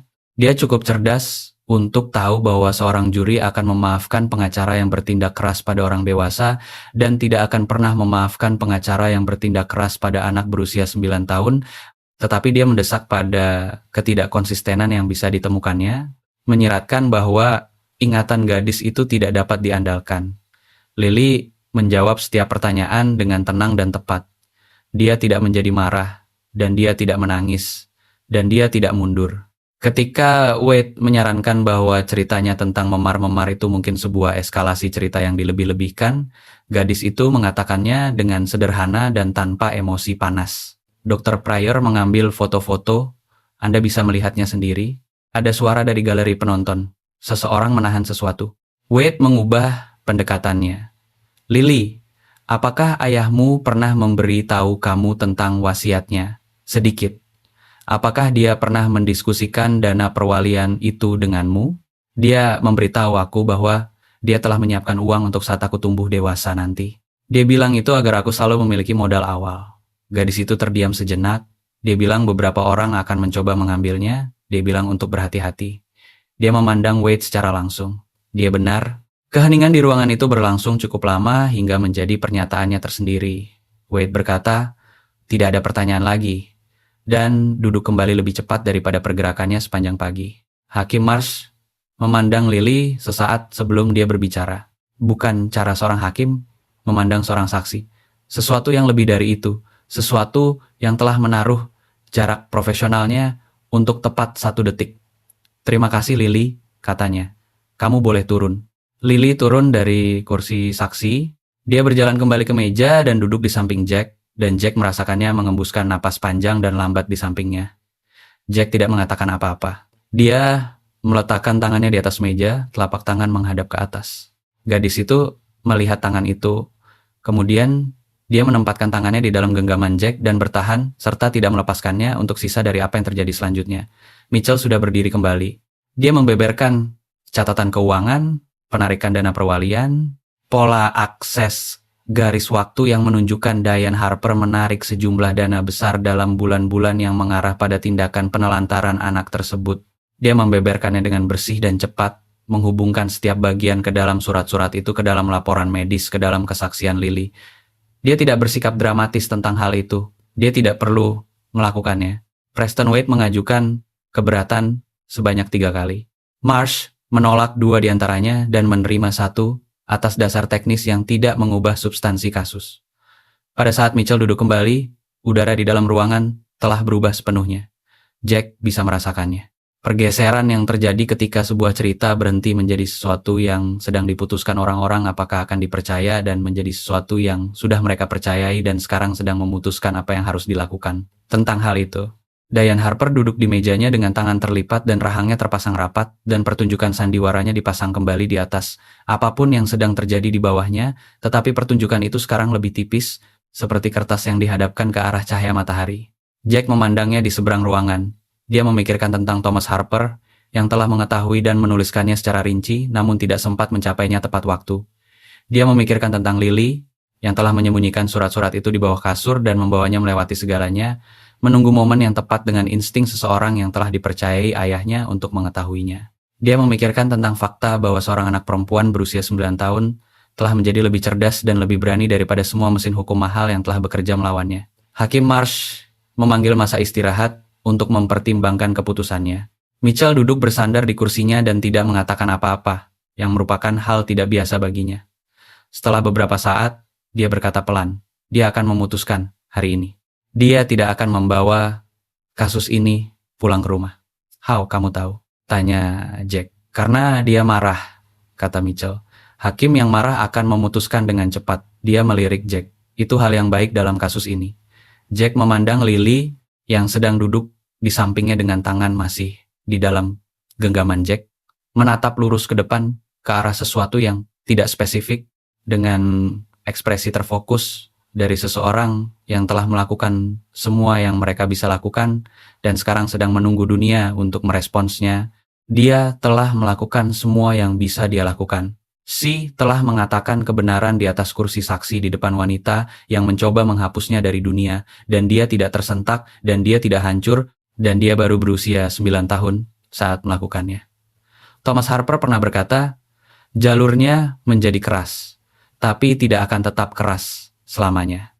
Palu sidang akan segera diketuk ke bawah dan dengan satu atau lain cara, bagian jalur ini hampir selesai. Hakim Marsh kembali ke ruang sidang 14 menit setelah dia meninggalkannya, 14 menit. Mitchell Hale telah mempraktikkan hukum selama 26 tahun, dan dia memberitahu Jack setelah itu bahwa dia belum pernah melihat seorang hakim pengadilan keluarga kembali secepat itu. Bukan untuk sebuah keputusan sekompleks ini, tidak dengan jumlah uang sebanyak ini dan sebanyak ini jalinan hukum yang terlibat di dalamnya, 14 menit, berarti dia tidak perlu berpikir terlalu lama tentang hukumnya. Itu berarti dia telah berjalan ke ruang belakang itu dengan sudah tahu jawabannya dan menghabiskan waktu untuk memastikan bahasanya kedap udara tanpa celah hukum. Ruangan berdiri saat dia masuk, duduk saat dia duduk, dan menjadi begitu sunyi hingga Jack bisa mendengar napas Lily di sampingnya.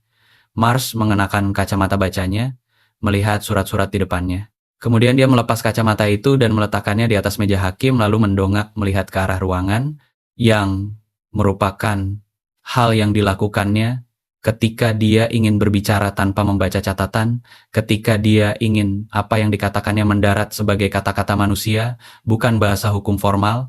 Saya telah meninjau bukti-bukti yang diajukan oleh kedua belah pihak dalam persidangan ini, mulainya berbicara, termasuk dokumentasi medis, catatan keuangan, surat menyurat pribadi dari mendiang Thomas Harper, dan kesaksian langsung dari anak di bawah umur itu sendiri. Dia terdiam sejenak. Saya ingin mengatakan sesuatu sebelum saya mengeluarkan keputusan ini, dan saya ingin kedua belah pihak mendengarnya dengan jelas. Preston Wade duduk sangat diam. Tangan Diane Harper terlipat di atas meja di depannya, ditekan bersama sedikit lebih keras. Pengadilan ini tidak mengambil langkah ringan dalam penghapusan seorang anak dari orang tua kandung atau wali yang memiliki hak asuh. Marsh mengatakan tindakan itu membawa konsekuensi yang sangat besar, dan itu bukan langkah yang saya dekati secara kasual.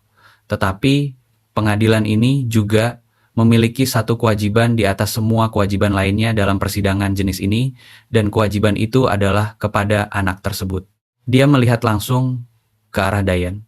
Bukan untuk pengaturan keuangan, bukan untuk strategi hukum, bukan untuk pertunjukan sandiwara rasa duka, tetapi kepada anak tersebut. Kata pertunjukan sandiwara menghantam ruangan seperti batu yang menghantam air, Jack merasakannya beriak. Berdasarkan keseluruhan bukti yang diajukan hari ini, Marsh melanjutkan pengadilan ini menemukan bahwa Diane Marie Harper telah terlibat dalam pola kekerasan fisik yang berkelanjutan terhadap Lillian Ann Harper, telah secara sengaja memutarbalikkan fakta seputar penelantaran anak tersebut, dan telah menggunakan posisinya sebagai wali hukum untuk mengakses dana perwalian yang didirikan untuk keuntungan anak tersebut dalam cara yang tidak konsisten dengan peran tersebut. Dia mengambil surat-surat itu lagi, oleh karena itu pengadilan ini dengan ini mengeluarkan perintah sebagai berikut. Dia membacanya secara berurutan, masing-masing bersih dan final. Hak asuh Lily segera dan secara permanen dialihkan dari Diane Harper ke yurisdiksi Departemen Layanan Keluarga Texas sambil menunggu penentuan penempatan permanen. Akses Diane Harper ke dana perwalian Lily dibekukan efektif segera sambil menunggu audit keuangan penuh. Sebuah rujukan kriminal sedang diteruskan ke kantor jaksa wilayah atas tuduhan termasuk membahayakan anak dan penipuan keuangan. Dan kemudian dia berhenti, meletakkan surat-surat itu kembali, melihat keluar ke arah ruangan dengan ekspresi seorang wanita yang memiliki satu hal lagi untuk dikatakan yang tidak ada dalam dokumen tertulis apapun. Lily, katanya. Tangan Lily mengencang di sekitar jari-jari Jack.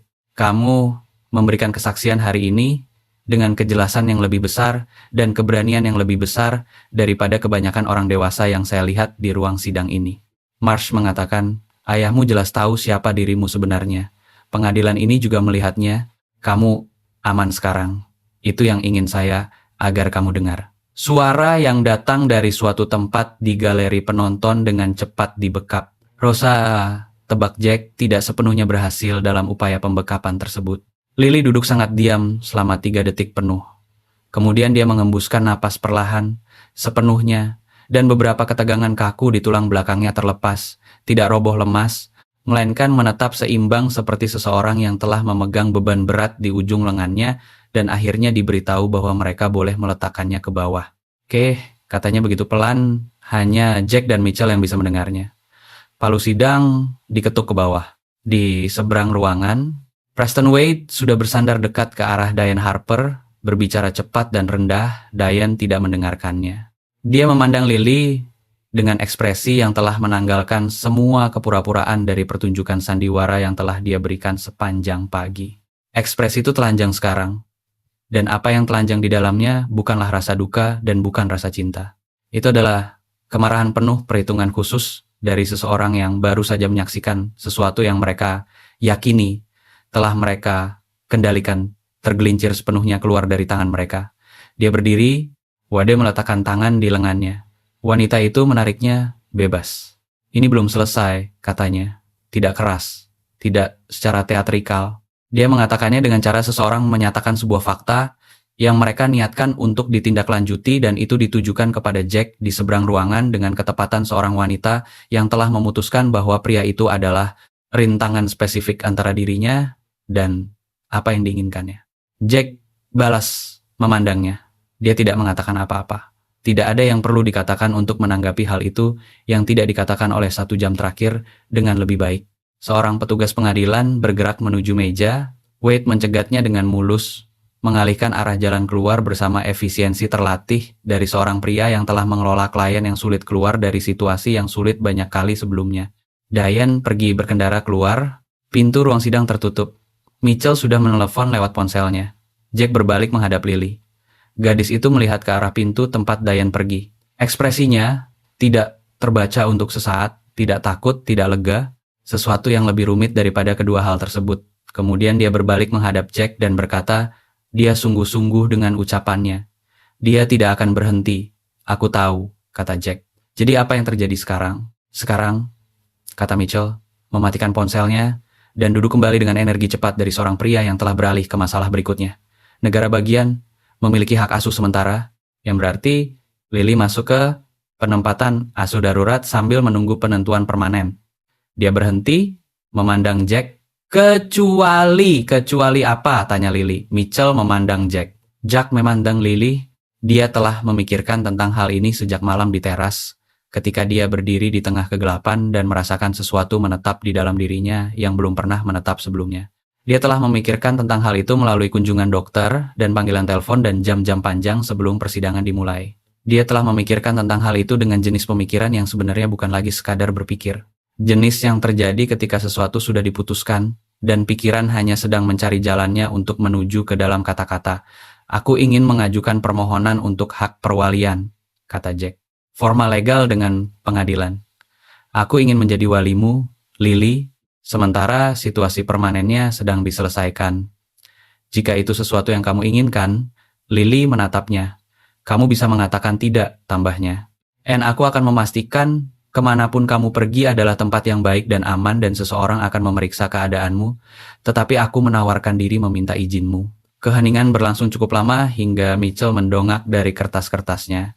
Rosa telah datang melewati gerbang dari galeri penonton dan berdiri tepat di belakang bahu Jack, dan ruangan itu sekarang hampir kosong, hanya menyisakan mereka berempat, dan seorang panitera pengadilan yang bosan sedang mengumpulkan kertas-kertas di ujung ruangan.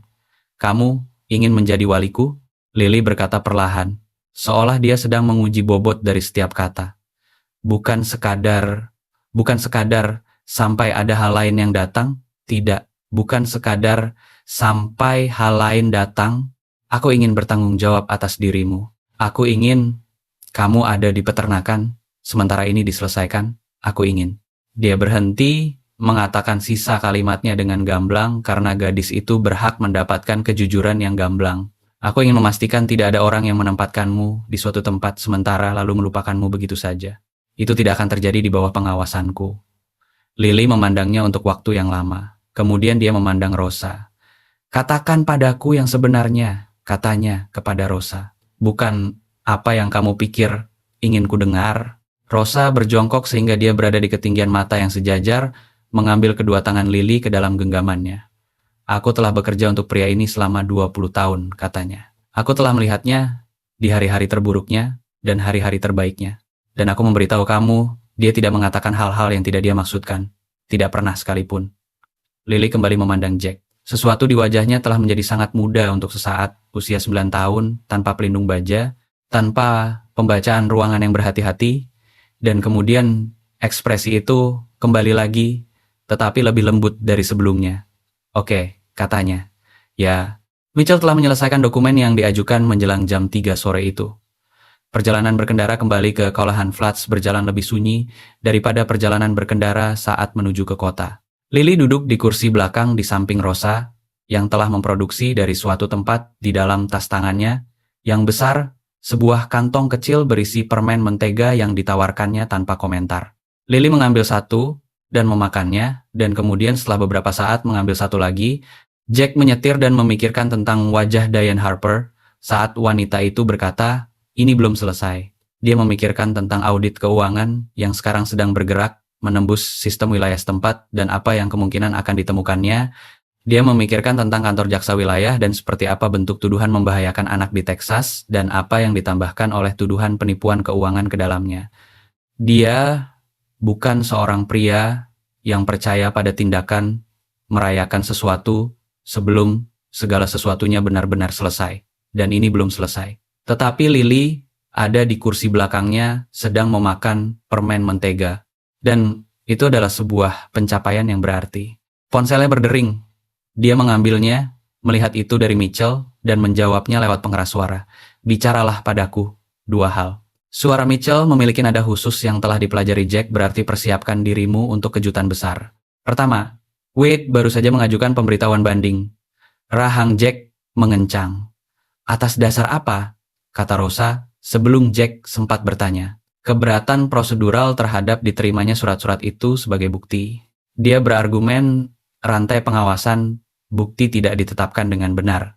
Alasan itu tipis, tapi itu cukup untuk mendapatkan jadwal persidangan banding baru. Mitchell terdiam sejenak. Hal kedua, dan Jack, yang satu ini jauh lebih besar. Jeda lagi. Kantor jaksa wilayah meneleponku 20 menit lalu. Mereka telah memiliki berkas tentang Diane Harper selama 4 bulan.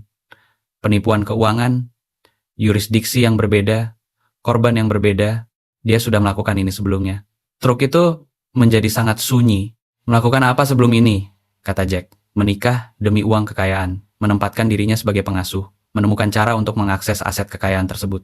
Terakhir kali korbannya adalah seorang duda lanjut usia di Amarillo. Pria itu meninggal sebelum dokumen tuntutan hukum sempat diajukan. Keluarganya telah mencoba membangun kasus sejak saat itu. Suara Mitchell terdengar terukur. Mereka telah menunggu sesuatu seperti hari ini datang. Sebuah insiden segar dengan bukti terdokumentasi yang kuat. Kasusmu baru saja menyerahkan kepada mereka persis apa yang mereka butuhkan. Jack melihat ke dalam cermin nakospion tengah. Lily sedang mendengarkan. Gadis itu menjadi sangat diam. Permen mentega di tangannya terlupakan begitu saja. Dan dia melihat ke arah bagian belakang sandaran kepala kursinya dengan ekspresi yang sedang memproses sesuatu dalam waktu nyata, real time. Dia melakukannya kepada orang lain, kata Lily pelan. Bukan sebuah pertanyaan. Jack menemui matanya di cermin. Tampaknya memang begitu. Ya, sebelum ayahku, kata sebelum, mendarat dengan segala hal yang tersirat di dalamnya. Mitchell terdiam untuk beberapa saat. Lily, kata Mitchell hati-hati. Kita belum tahu gambaran lengkapnya. Jaksa wilayah masih. Dia menikahi ayahku karena uangnya, kata Lily. Gadis itu mengatakannya dengan cara orang-orang mengatakan hal-hal yang telah mereka curigai sejak lama dan baru sekarang mengatakannya dengan lantang untuk pertama kalinya. Aku selalu berpikir begitu. Ayah orang yang baik. Dia sangat baik dan wanita itu bersikap manis padanya saat dia perlu bersikap manis, tetapi dia selalu mengawasi apa yang menjadi milik ayah. Gadis itu terdiam sejenak. Aku pernah memberitahu ayah sekali saat aku berusia 7 tahun. Aku bilang, ada sesuatu yang salah dengan matanya saat dia melihat barang-barang milik ayah. Ayah bilang, aku anak yang sangat jeli. Gadis itu berhenti berbicara. Aku tidak tahu apa arti kata itu saat itu. Artinya, kamu benar, kata Jack. Gadis itu melihat refleksinya di cermin. Dia mungkin telah membantunya untuk meninggal, katanya. Dan suaranya sama sekali tidak bergetar saat dia mengatakannya. Keheningan di dalam truk berlangsung sampai Mitchell berkata pelan. Jaksa wilayah sedang menyelidiki hal itu. Hanya itu yang bisa kukatakan saat ini. Lily mengangguk sekali, lalu dia melihat keluar jendela dan dia diam sepanjang sisa perjalanan berkendara pulang. Mereka berbelok melewati gerbang Callahan Flats di sore hari yang mulai larut, dan tanah peternakan itu tetap tanah yang sama seperti biasanya, luas dan datar dan terpanggang pucat oleh musim panas. Jenis tanah yang tidak membuat janji apapun, tetapi menepati janji yang dibuat langit untuknya. Lily melihat keluar ke arah tanah itu, dan Jack memperhatikan wajahnya di cermin, dan sesuatu dalam ekspresinya berbeda dari caranya melihat tanah itu pada malam pertama, seolah tempat itu mulai terlihat akrab baginya. Rosa pergi ke dapur tanpa diminta. Jack dan Lily berdiri di ruang depan rumah, dan setelah beberapa saat, Lily duduk di bangku dekat jendela dan melihat ke arah tangannya. Bolehkah aku menanyakan sesuatu padamu? Katanya. Apa saja? Jika banding itu berhasil, dia berhenti, memulai lagi, jika dia menemukan cara untuk menggunakan banding itu untuk membawaku keluar dari sini. Gadis itu menatapnya. Apa yang akan kamu lakukan? Jack menarik sebuah kursi mendekat dan duduk di seberangnya. Dia menyandarkan lengan bawahnya di atas lututnya dan memandangnya secara langsung dengan cara yang selalu dilakukannya ketika gadis itu menanyakan sesuatu yang nyata padanya. Aku akan bertarung lebih keras, katanya. Tapi bagaimana jika... Lily? Jack menunggu sampai mata gadis itu menemui matanya. Aku akan memberitahu kamu sesuatu yang harus kamu pegang erat-erat. Banding itu tipis kekuatannya. Mitchell bilang, Wade melemparkannya hanya karena itu yang dilakukan pengacara saat mereka kalah. Mereka mencari pintu mana saja yang masih sedikit retak terbuka. Tapi surat-surat Thomas Harper sudah masuk dalam catatan resmi sekarang. Laporan medis sudah masuk catatan resmi. Kesaksianmu sudah masuk catatan resmi. Dia terdiam sejenak. Tidak ada dari semua itu yang akan hilang. Sebuah banding bisa menggugat prosedur hukum. Banding tidak bisa menggugat kebenaran. Gadis itu memandangnya untuk waktu yang lama. Kamu terdengar sangat yakin. Aku memang yakin. Dia terdiam sejenak. Apakah kamu juga yakin? Gadis itu memikirkannya. Benar-benar memikirkannya dengan kejujuran yang disengaja yang diterapkannya pada segala hal tentang kebenaran. Ya. Gadis itu melihat ke bawah tentang apa yang terjadi pada kebenaran ketika uang dalam jumlah besar mendorong melawannya. Ada jeda, kurang yakin. Itu adil, katanya. Itu adalah hal yang cerdas untuk diragukan. Dia condong ke depan sedikit. Tapi inilah yang kuketahui dari 38 tahun, memperhatikan bagaimana dunia ini bekerja, uang bisa menunda kebenaran. Uang bisa membuatnya mahal untuk dicapai. Uang bisa menempatkannya di balik prosedur hukum dan banding, serta penundaan sidang yang melelahkan orang-orang. Dia menemui matanya. Tetapi, orang-orang yang dibuat lelah olehnya adalah mereka yang berdiri sendirian, dan kamu tidak sendirian. Kamu paham maksudku? Gadis itu benar-benar memandangnya dengan cara yang sama seperti yang dilakukannya di jalur pada sore pertama itu, menilai, menghitung, memutuskan apakah dia memiliki bukti untuk mempercayainya. Dan kemudian sesuatu di wajahnya bergeser dengan cara yang sama seperti yang terjadi saat itu. Di arah yang sama, tetapi lebih jauh lagi, terlihat jelas lebih jauh lagi. Aku paham maksudmu, katanya. Dari dapur terdengar suara Rosa yang sedang bernyanyi, dan aroma masakan dengan bawang putih dan rempah-rempah hangat, dan Lily memutar kepalanya ke arah aroma itu, dan sesuatu yang hampir seperti rasa nyaman bergerak melintasi wajahnya. Apakah dia selalu memasak seperti itu? Tanyanya. Setiap malam selama 20 tahun. Bahkan saat hanya ada kamu saja, terutama saat hanya ada aku saja. Dia bilang, seorang pria yang makan dengan baik akan berpikir dengan lebih baik. Lily mempertimbangkan hal ini dengan keseriusan yang diterapkannya pada kebanyakan hal. Dia mungkin benar, katanya. Dan kali ini, senyuman yang hampir terbentuk itu menjadi sebuah senyuman yang nyata, kecil dan privat, seperti sesuatu yang dia tidak sepenuhnya yakin apakah dia memiliki izin untuk melakukannya, tetapi sedang dicobanya dengan hati-hati. Itu adalah senyuman nyata pertama yang dilihat Jack Callahan dari Lily Harper. Senyuman itu bertahan sekitar 3 detik sebelum gadis itu menahan dirinya kembali dan memasang wajah berhati-hati lagi, tetapi Jack telah melihatnya. Rosa, yang muncul di ambang pintu dapur tepat pada momen itu, telah melihatnya juga. Dia menangkap mata Jack dan tidak mengatakan apa-apa, tetapi raut wajahnya mengatakan segalanya. Setelah makan malam, cucian piring selesai dilakukan, dan rumah sudah sunyi ketika Mitchell menelepon kembali. Jack menerima panggilan itu di ruang kantornya. Lily ada di kamar tamu kamarnya sekarang. Jack sudah mulai memikirkan kamar itu dengan cara seperti itu tanpa perlu memutuskan secara sadar, dan Rosa sudah pulang ke rumahnya. Wade menarik kembali pengajuan bandingnya, kata Mitchell. Jack duduk tegak maju. Kenapa?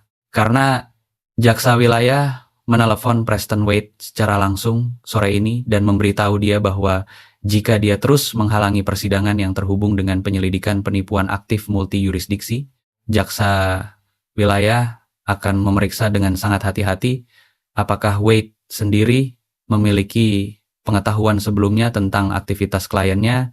Jeda sejenak. Wade memiliki rekam jejak bersih yang sangat dia jaga baik-baik. Banding itu hilang dalam waktu 2 jam. Jack melepaskan napas perlahan. Ini belum selesai, Mitchell menambahkan. Kasus kriminalnya akan memakan waktu. Audit keuangannya akan memakan waktu. Tetapi penempatan Lily bersamamu sudah aman terlindungi. Dan Diane Harper saat ini berada dalam posisi di mana setiap langkah hukum yang diambilnya akan menarik lebih banyak perhatian buruk ke arah dirinya sendiri. Dia terdiam sejenak. Dia tidak akan bergerak untuk mengusik ini lagi. Tidak saat ini. Analisis biaya manfaatnya berhenti bekerja untuk keuntungannya sekitar 4 jam lalu. Jack duduk diam bersama informasi itu untuk beberapa saat. Api yang lambat dan sabar yang telah membakar di dalam dirinya sejak dia menemukan Lily di jalur itu, sejak dia pertama kali memahami apa yang telah dilakukan padanya tidak kunjung padam. Api itu tidak bekerja seperti itu, melainkan bergeser arahnya menjadi stabil, menjadi sesuatu yang kurang mendesak namun lebih permanen sifatnya. Terima kasih, Mitchell, katanya. Berterima kasihlah kepada Thomas Harper, kata Mitchell. Surat-surat itu yang memenangkan perjuangan ini. Dia menutup telepon dan duduk di tengah kesunyian untuk sejenak. Kemudian dia berjalan menyusuri lorong ke kamar Lily dan mengetuk 2 kali. Masuk. Gadis itu sedang duduk di tempat tidur dengan lutut ditarik ke atas, tidak tidur, tampak seperti sedang menunggu kabar berita. Jack bersandar di ambang pintu dan memberitahu gadis itu dengan sederhana. Bandingnya sudah hilang. Penempatannya sudah aman, dan Diane Harper sekarang lebih sibuk dengan masalah hukumnya sendiri daripada mengejar hal lain yang lebih jauh. Lily mendengarkan tanpa menyela cerita Jack. Ketika Jack selesai menceritakannya, gadis itu terdiam sejenak. Apakah ini benar-benar sudah selesai? Tanyanya. Bagian ini, katanya. Ya, sudah selesai. Gadis itu melihat ke arah tangannya. Ayahku dulu sering mengatakan, dia berhenti. Dia dulu sering mengatakan bahwa bagian tersulit dari hal keras apapun adalah tindakan tidak mengetahui jawabannya secara pasti. Dia bilang, begitu kamu tahu jawabannya, kamu bisa bekerja dengannya, bahkan jika apa yang kamu ketahui itu adalah hal yang buruk. Gadis itu terdiam sejenak. Kurasa aku telah berada dalam tindakan tidak mengetahui jawabannya untuk waktu yang sangat lama. Jack memandangnya. Bagaimana rasanya sekarang setelah mengetahui jawabannya? Gadis itu memikirkannya. Kemudian dia berkata, seperti embusan napas pertama setelah kamu menahannya untuk waktu yang sangat lama, gadis itu menatapnya, menakutkan dan terasa baik pada saat yang sama. Ya, katanya. Itu terdengar sangat tepat. Gadis itu kembali bersandar pada bantalnya. Jack meraih gagang pintu. Jack, langkahnya terhenti. Terima kasih, gadis itu mengatakannya dengan gamblang tanpa upacara formal, cara dia mengatakan segala sesuatu yang penting. Karena telah berhenti di jalur itu, Jack berdiri di ambang pintu untuk beberapa saat. Di luar jendela, malam Texas terasa gelap dan sangat besar serta sangat penuh dengan bintang-bintang di langit. Cara langit menjadi seperti itu sejauh ini dari kota manapun, jenis langit yang membuat Anda merasa kecil dan juga entah bagaimana merasa tidak terlalu sendirian, tidurlah yang nyenyak, Lily Book, katanya. Jack tidak tahu mengapa dia menggunakan nama itu, nama yang biasa dipanggil ayahnya untuknya. Nama itu keluar sebelum dia membuat keputusan apapun untuk mengatakannya, keluar begitu saja dari suatu tempat di bawah tingkat kesadaran berpikirnya. Lily menjadi sangat diam kaku. Kemudian, wajahnya melakukan sesuatu yang belum pernah dilihat Jack dilakukan wajah itu. Sebelumnya, wajah itu hancur, berkerut menahan tangis tepat untuk 1 detik, hanya 1 detik sebelum dia menariknya kembali dan dia menekan bibirnya bersama-sama lalu mengangguk sekali dan melihat kembali ke bawah ke arah tangannya. Selamat malam, katanya. Suaranya tidak sepenuhnya stabil. Jack menarik pintu hingga tertutup dengan lembut dan berdiri di lorong untuk beberapa saat di dalam kegerangan malam. Dan dia memikirkan tentang Thomas Harper yang telah mencintai anak perempuannya dengan cukup besar untuk menuliskan kebenaran dan mempercayainya, untuk tahu apa yang harus dilakukan dengannya, yang telah memanggilnya Lily Book dan memberitahu gadis itu bahwa jalurnya tidak akan tetap keras selamanya. Pria itu telah benar tentang semua hal itu, dan besok matahari akan terbit di Callahan Flats dengan cara yang sama seperti yang selalu dilakukannya, acuh tak acuh dan membara serta tanpa sentimen emosional apapun. Dan Lily Harper akan berada di kamar tamu di dekat dapur dan akan ada pekerjaan yang harus dilakukan dan banyak hal yang harus dipikirkan serta proses hukum yang masih memiliki mil perjalanan untuk ditempuh. Tetapi gadis itu ada di sini. Dia aman. Dan sesuatu yang telah kosong di dalam rumah batu kapur itu untuk waktu yang sangat lama kini tidak lagi terasa kosong. Jack Callahan berjalan ke ujung lorong dan mematikan lampu rumah. Dan di suatu tempat di luar sana, Ranger bergeser posisi di dalam kandangnya, dan malam Texas menampung segala hal yang ditampungnya. Semua ruang itu, semua kegelapan itu, semua bintang-bintang itu di langit. Dan untuk pertama kalinya dalam waktu yang lama, kesunyian itu tidak terasa seperti terlalu banyak kesunyian. Kesunyian itu terasa sudah cukup pas. 3 minggu setelah persidangan itu, Mitchell Hill menelepon membawa berita kabar yang tidak diperkirakan siapapun akan datang secepat itu. Jack berada di dalam lumbung kandang ketika ponselnya berdering dan Lily berada di sampingnya sedang belajar bagaimana cara menyikat tubuh Ranger dengan cara yang benar. Sapuan panjang dari bahu ke arah lambung sisi tubuh kuda dengan cara yang sama seperti yang telah ditunjukkan Jack padanya sebanyak 2 kali sebelumnya, dan gadis itu sedang mempraktikkannya dengan intensitas terfokus yang diterapkannya pada segala hal yang diputuskannya layak untuk dipelajari. Gadis itu sudah berhenti tersentak ketakutan di sekitar kuda sejak 4 hari lalu. Jack telah menyadarinya, tetapi tidak mengatakan apa-apa karena beberapa hal paling baik dihormati dengan cara tidak mengomentarinya secara langsung. Jack melangkah mundur dari kandang kuda dan menjawab panggilan teleponnya, Mitchell. Jaksa wilayah memajukan garis waktu kasusnya. Suara Mitchell memiliki kualitas khusus dari seseorang yang menyampaikan sesuatu yang lebih besar dari apa yang telah mereka antisipasi sebelumnya. Diane Harper ditangkap pagi ini di Dallas, penipuan keuangan, 3 dakwaan, tindakan membahayakan anak. Dan Jack, dia berhenti berbicara, mereka menambahkan sebuah dakwaan baru sore ini. Kematian yang tidak wajar akibat kelalaian atau kesengajaan, wrongful death. Kasus Amarillo. Keluarga duda lanjut usia itu akhirnya memiliki bukti yang cukup untuk membuatnya melekat kuat dalam dakwaan hukum. Jack berdiri sangat diam dengan ponsel menempel di telinganya. Dia ditahan tanpa jaminan sambil menunggu evaluasi psikiatris. Aset kekayaannya dibekukan sepenuhnya. Preston Wade, melepaskannya sebagai klien pagi ini. Tampaknya ada batasan moral, bahkan untuk pria seperti dirinya. Ada jeda. Ini sudah selesai, Jack.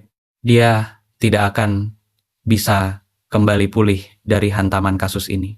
Jack menutup telepon dan berdiri di tengah kesunyian lumbung kandang untuk sejenak, kemudian dia berbalik. Lily sedang mengawasinya dari dalam kandang ranger dengan sikat di tangannya, dan matanya sedang membaca wajah Jack dengan cara yang selalu dilakukannya saat membaca wajah orang-orang secara hati-hati dari latihan panjang yang melewatkan tidak ada satu detail pun.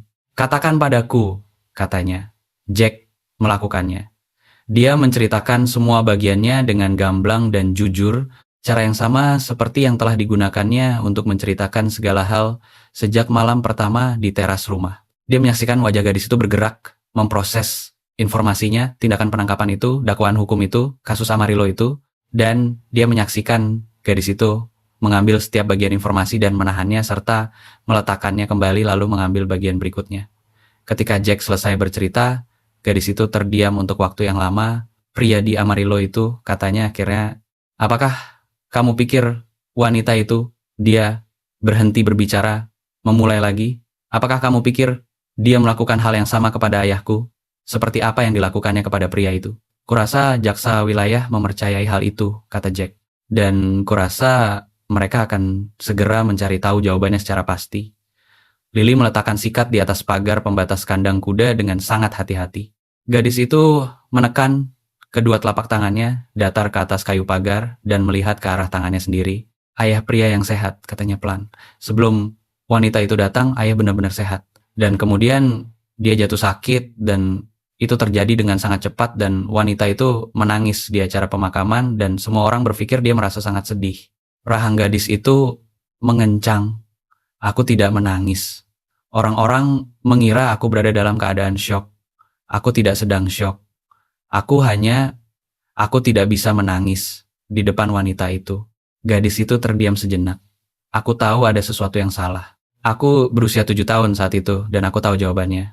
"Kamu benar," kata Jack, kalimat yang sama seperti yang telah dikatakannya di dalam truk dalam perjalanan pulang dari gedung pengadilan.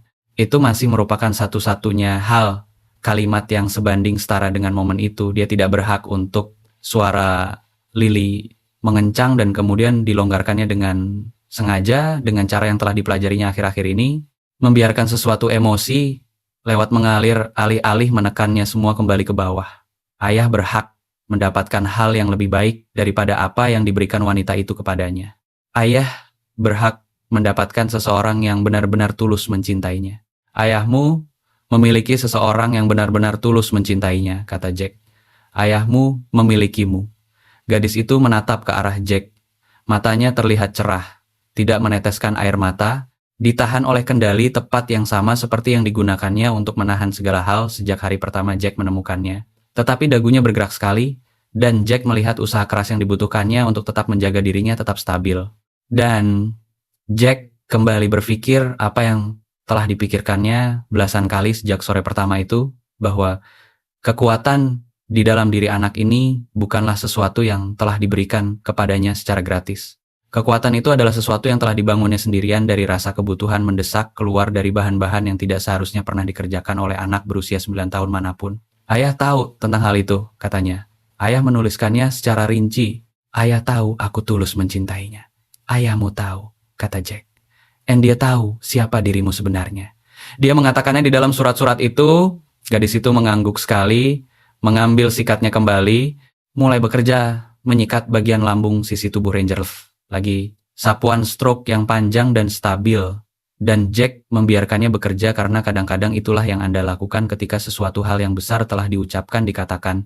Anda mencari hal fisik terdekat yang bisa dilakukan, dan Anda melakukannya.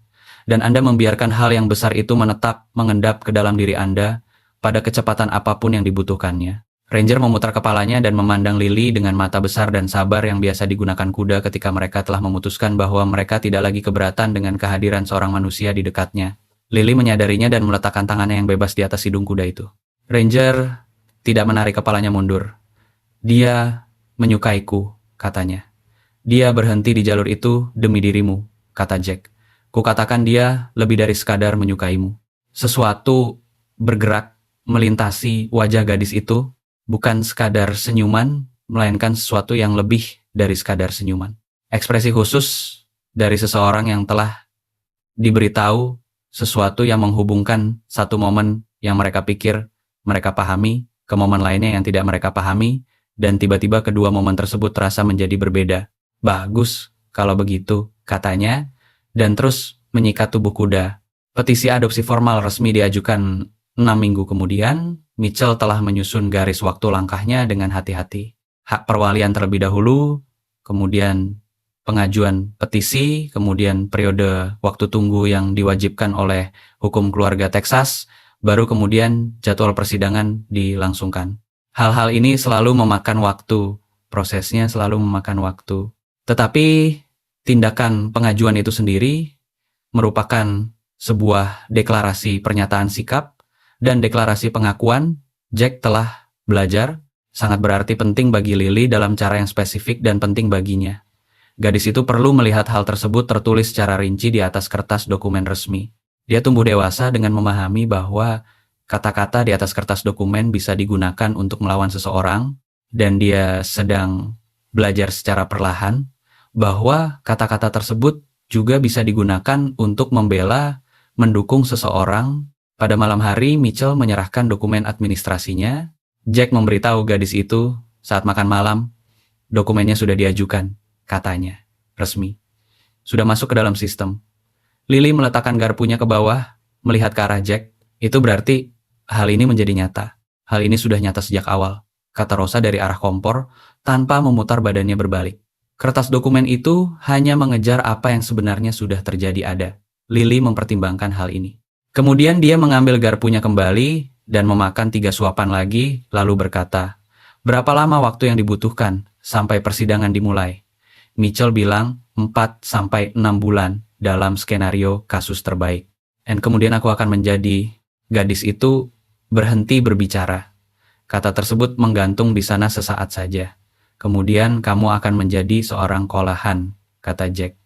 Jika itu masih tetap menjadi apa yang kamu inginkan. Gadis itu memandangnya dengan tatapan lurus dan langsung yang telah dikembangkannya, atau mungkin memang selalu dimilikinya sejak dulu. Mungkin baru sekarang dia belajar bahwa aman untuk menggunakan tatapan itu di sini. Itu yang kuinginkan, katanya. Itu sudah menjadi apa yang kuinginkan sejak beberapa waktu lalu. Rosa mengeluarkan suara dari arah dapur yang sama sekali bukan merupakan suara orang menangis, dan tidak ada satu orang pun yang mengomentari suara tersebut. Bulan-bulan yang menyusul kemudian bergerak melangkah dalam cara yang biasa dilakukan bulan-bulan ketika sebuah kehidupan sedang membentuk kembali dirinya sendiri, bukan dalam bentuk deklarasi pernyataan yang dramatis, melainkan dalam bentuk akumulasi kecil dari hari-hari biasa yang teratur. Lily belajar cara menunggang kuda.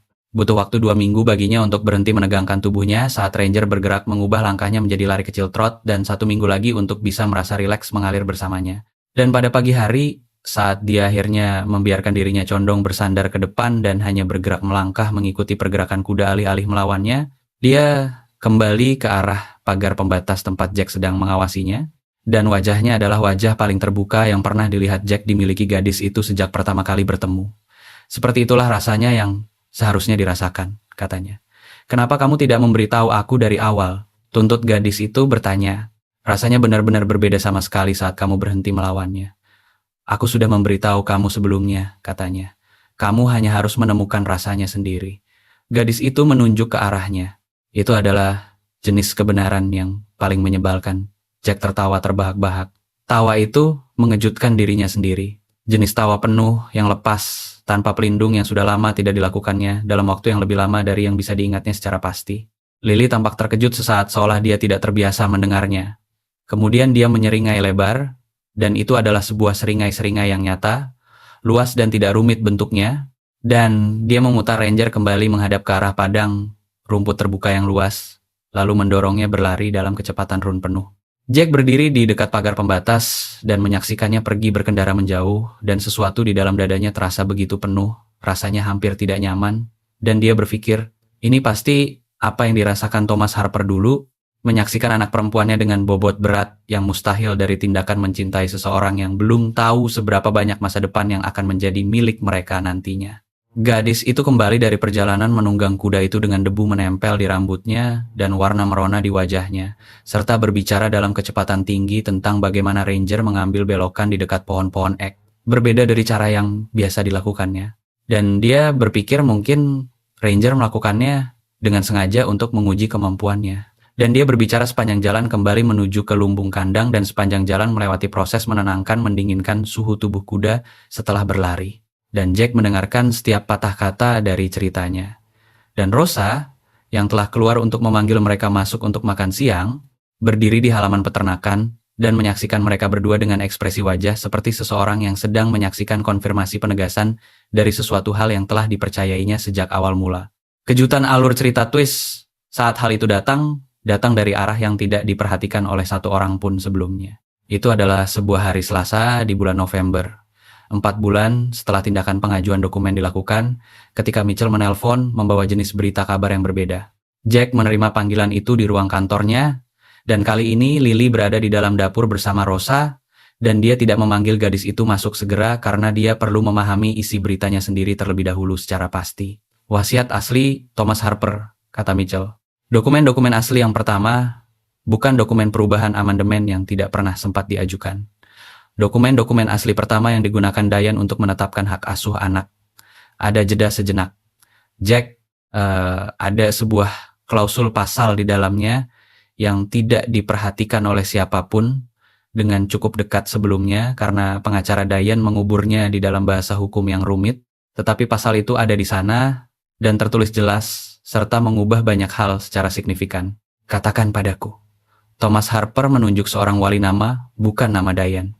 Diane hanya dinamai sebagai pengasuh penjaga sementara sambil menunggu pengaktifan sebuah klausul pasal spesifik tertentu.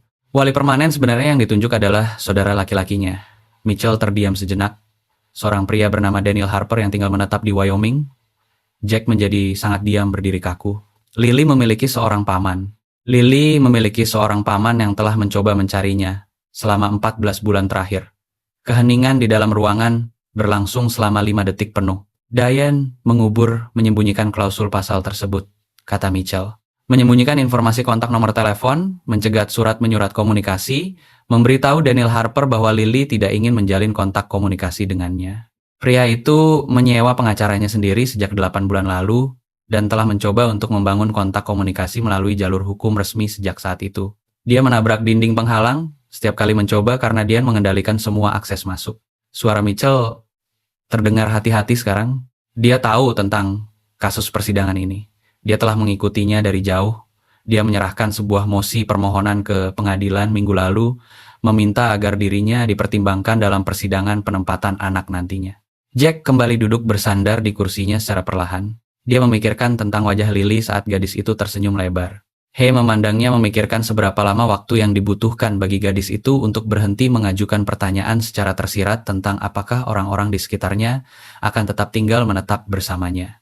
Dia memikirkan tentang 4 bulan dari hari-hari biasa yang teratur, yang berakumulasi, berkumpul menjadi sesuatu yang telah mulai terlihat menyerupai sebuah bentuk kehidupan baru. Apa artinya hal ini bagi proses adopsi kita? Tanyaannya. Pertanyaan itu memakan biaya emosional besar baginya untuk diajukan, dan dia tetap mengajukannya karena jawaban atas pertanyaan itu jauh lebih penting daripada biaya emosionalnya. Hal ini memperumit prosesnya, kata Mitchell jujur. Seorang wali keluarga yang ditunjuk memiliki posisi hukum resmi yang kuat, legal standing. Pengadilan berkewajiban untuk mempertimbangkannya secara serius. Hal ini tidak secara otomatis membatalkan petisi adopsimu, tetapi artinya ada klaim tuntutan tandingan yang bersaing dan pengadilan akan menimbang faktor hubungan darah keluarga dengan sangat berat. Jeda sejenak, aku harus jujur berbicara lurus padamu, Jack. Jika Daniel Harper adalah seorang wali yang layak dan dia menginginkan hak asuh anak, pengadilan mungkin akan lebih memilih mendukung penempatan tersebut. Jack duduk diam bersama informasi itu untuk waktu yang lama. Apa yang kamu ketahui tentang dirinya? Tanyanya. Rekam jejak bersih, penghasilan stabil berkelanjutan. Dia mengelola sebuah operasi peternakan kuda kecil di Wyoming. Tidak ada riwayat kriminal kejahatan.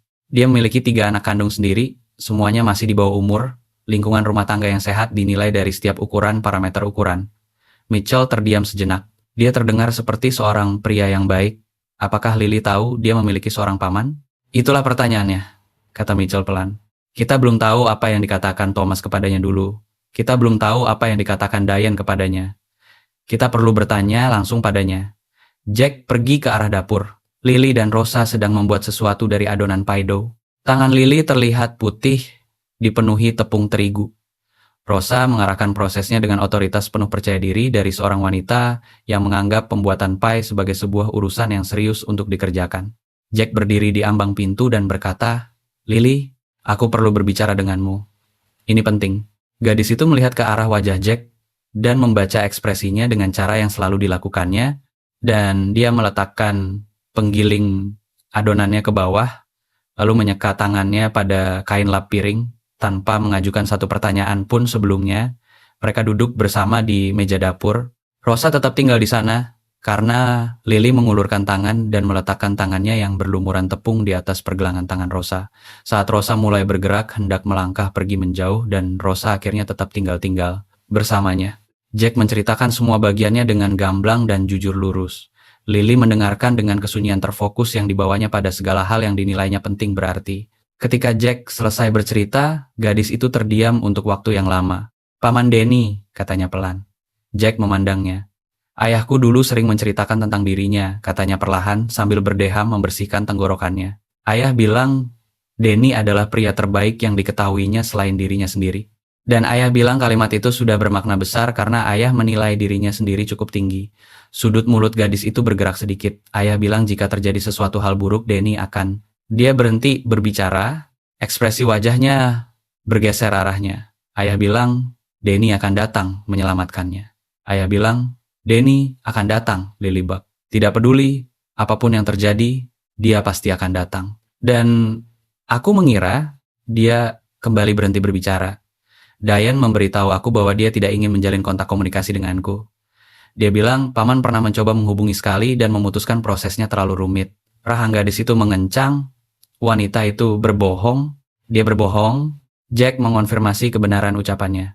Lily meletakkan kedua telapak tangannya datar di atas meja dapur. Dia telah mencoba mencariku sepanjang waktu ini selama 14 bulan terakhir. Gadis itu mengeluarkan suara yang bukan merupakan sebuah kata yang jelas. Matanya terlihat cerah dengan cara yang sama seperti saat matanya menjadi cerah di dalam lumbung kandang kuda dulu. Air mata tertahan tidak sampai menetes keluar, namun nyaris saja lepas. "Dia benar-benar telah mencoba mencariku," katanya. "Dia benar-benar. Ayah benar dengan ucapannya. Ayah bilang dia pasti akan datang. Dan dia datang," kata Jack. Rosa meletakkan tangannya di atas tangan Lily di atas meja dapur. Lily memutar telapak tangannya menghadap ke atas dan menggenggam erat tangan Rosa.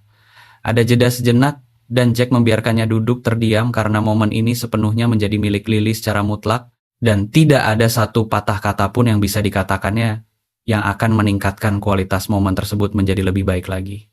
Kemudian, gadis itu mendongak menatap ke arah Jack, dan Jack melihat hal itu di wajahnya.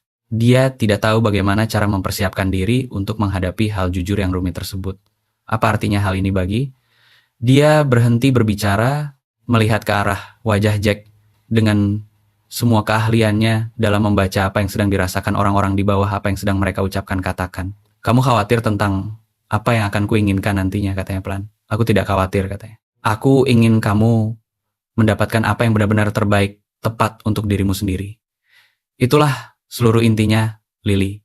Itulah satu-satunya hal yang pernah ada sejak awal mula, tapi kamu menginginkan." Gadis itu kembali berhenti berbicara. Dicobanya lagi. "Kamu ingin mempertahankan petisi adopsi kita. Apa yang kuinginkan tidak mengendalikan urusan ini," katanya. "Kamu bukan sebuah barang objek yang bisa diputuskan nasibnya di antara orang lain. Kamulah satu-satunya orang yang memutuskan nasibmu sendiri." Gadis itu memandangnya untuk waktu yang lama. Kemudian dia berkata, "Aku ingin bertemu dengannya. Tentu saja. Kemudian aku ingin membuat keputusannya sendiri." Gadis itu mengatakannya dengan ketegasan yang telah dipelajarinya aman untuk digunakan di sini. Ketegasan yang sebenarnya hanyalah sisi kedewasaan yang memang selalu dimilikinya sejak dulu. Akhirnya, dia belajar bahwa dia memiliki izin resmi untuk menghabiskan ruang tersebut. Bukan pengadilan, bukan para pengacara, melainkan aku sendiri. Ya, kata Jack. Itu persis sekali tepat. Daniel Harper berkendara turun dari Wyoming 10 hari kemudian. Dia adalah seorang pria bertubuh ramping dengan wajah yang terbakar cuaca di pertengahan usia 40-an dengan mata milik Thomas Harper, warna hijau tua yang sama persis seperti yang dimiliki Lily. Dan dia berbelok masuk ke jalan masuk peternakan Callahan Flats dan turun dari truknya lalu berdiri di sana untuk beberapa saat sebelum Lily keluar melewati pintu depan rumah. Dan ketika gadis itu melihatnya, langkahnya terhenti di teras rumah dan mereka saling memandang dari jarak sejauh 20 kaki terpisah. Dan kemiripan wajah itu begitu gamblang jelas dan begitu instan seketika hingga Rosa yang sedang berdiri di dekat jendela dapur menekan tangannya datar ke atas mulutnya menahan kejutan. Kamu memiliki dagu milik ayahmu, kata Daniel Harper, suara bicaranya retak pecah pada kata terakhir yang diucapkannya. Lily turun menyusuri anak tangga teras rumah. Kamu memiliki matanya, katanya. Aku juga memiliki matanya. Kamu memilikinya? Pria itu melepaskan napasnya. Demi Tuhan, kamu benar-benar memilikinya. Gadis itu berjalan melangkah mendekatinya dan pria itu mengulurkan kedua tangannya dan gadis itu berjalan masuk ke dalam pelukannya dan pria itu memeluknya dengan cara Anda memeluk sesuatu barang berharga yang telah Anda cari-cari. Lama dan sempat merasa takut Anda tidak akan pernah bisa menemukannya kembali. Dan gadis itu membalas pelukannya erat dan mereka berdua berdiri di jalan masuk peternakan Callahan Flats. Sementara Jack menyaksikan momen tersebut dari teras rumah dan merasakan seluruh bobot berat yang rumit dari tindakan mencintai seseorang dengan cukup besar untuk menginginkan bagi mereka. Bahkan hal-hal yang memakan biaya mengorbankan perasaanmu sendiri. Hal itu mengorbankan perasaannya. Dia cukup jujur dengan dirinya sendiri untuk tahu bahwa hal itu mengorbankan perasaannya di sebuah tempat yang belum pernah dipakainya digunakan sebelumnya. Lily Harper dan tidak memiliki niat untuk menutupnya kembali rapat. Tetapi gadis itu berada di dalam pelukan pamannya, dan pamannya memiliki mata milik ayahnya. Dan Thomas Harper telah berkata, Dani akan datang Lilybrook, tidak peduli apapun yang terjadi. Dan dia telah datang menepati janji. Keputusannya datang 3 hari setelah kunjungan Daniel Harper berakhir. Lily meminta agar mereka berdua, Jack dan Daniel, untuk duduk bersama di meja dapur, dan gadis itu duduk di ujung kepala meja, posisi yang tidak direncanakan oleh siapapun sebelumnya, namun terasa sepenuhnya benar begitu hal itu terjadi. Aku telah memikirkannya, katanya. Aku telah memikirkannya banyak hal. Dia melihat ke arah Daniel. Kamu adalah keluargaku. Kamu adalah saudara laki-laki ayahku, dan kamu memiliki matanya. Dan berbicara denganmu rasanya seperti dia berhenti berbicara. Rasanya seperti mendengar sebuah gema suara dari sesuatu hal yang kukira telah hilang dariku selamanya. Dan aku ingin kamu ada di dalam kehidupanku. Aku ingin mengenal anak-anakmu. Aku ingin berkunjung ke Wyoming. Dan aku ingin kamu datang berkunjung ke sini. Dan aku ingin kita menjadi keluarga dalam arti yang sebenarnya nyata. Gadis itu terdiam sejenak. Tapi aku tidak ingin pergi meninggalkan tempat ini. Daniel Harper memandangnya secara stabil. Ini adalah rumahku, kata Lily. Dan dia mengatakannya tanpa meminta maaf, tanpa pembatasan kehati-hatian yang biasa dipasangnya di sekitar segala hal yang dinilainya penting berarti, gamblang, dan langsung lurus dengan cara yang telah dipelajarinya di sini. Jack berhenti di jalur itu demi diriku. Rosa menjaga lampu rumah tetap menyala. Disinilah tempat aku belajar bahwa sebuah tempat bisa terasa aman. Dia melihat ke arah Jack. Aku ingin proses adopsi tetap berjalan. Aku ingin menjadi Lily Callahan. Dia kembali melihat ke arah Daniel. Dan aku ingin Paman Danny ada di persidangan nanti. Daniel Harper terdiam untuk beberapa saat. Kemudian dia berkata dalam sebuah suara yang terdengar kasar di tepinya namun sepenuhnya stabil di pusat intinya. Ayahmu pasti akan. Dia berhenti berbicara. Thomas pasti akan sangat bangga padamu. Aku tahu. Katanya dengan sederhana dan tanpa rasa rendah diri yang palsu karena Thomas Harper telah memberitahu gadis itu dengan persis siapa dirinya sebenarnya. Dan akhirnya dia menemukan jalannya kembali untuk mempercayai ucapan ayahnya. Aku tahu dia pasti akan bangga. Daniel menjangkau melewati meja dapur dan meletakkan tangannya di atas tangan gadis itu. Kemudian dia melihat ke arah Jack dengan tatapan menilai yang setara dari seorang pria yang baru saja mempercayakan seseorang dengan barang hal paling penting yang tersisa dari saudara laki-lakinya. Kamu jaga dia baik-baik, katanya. Aku akan menjaganya, kata Jack. Aku sudah memulainya sejak sekarang.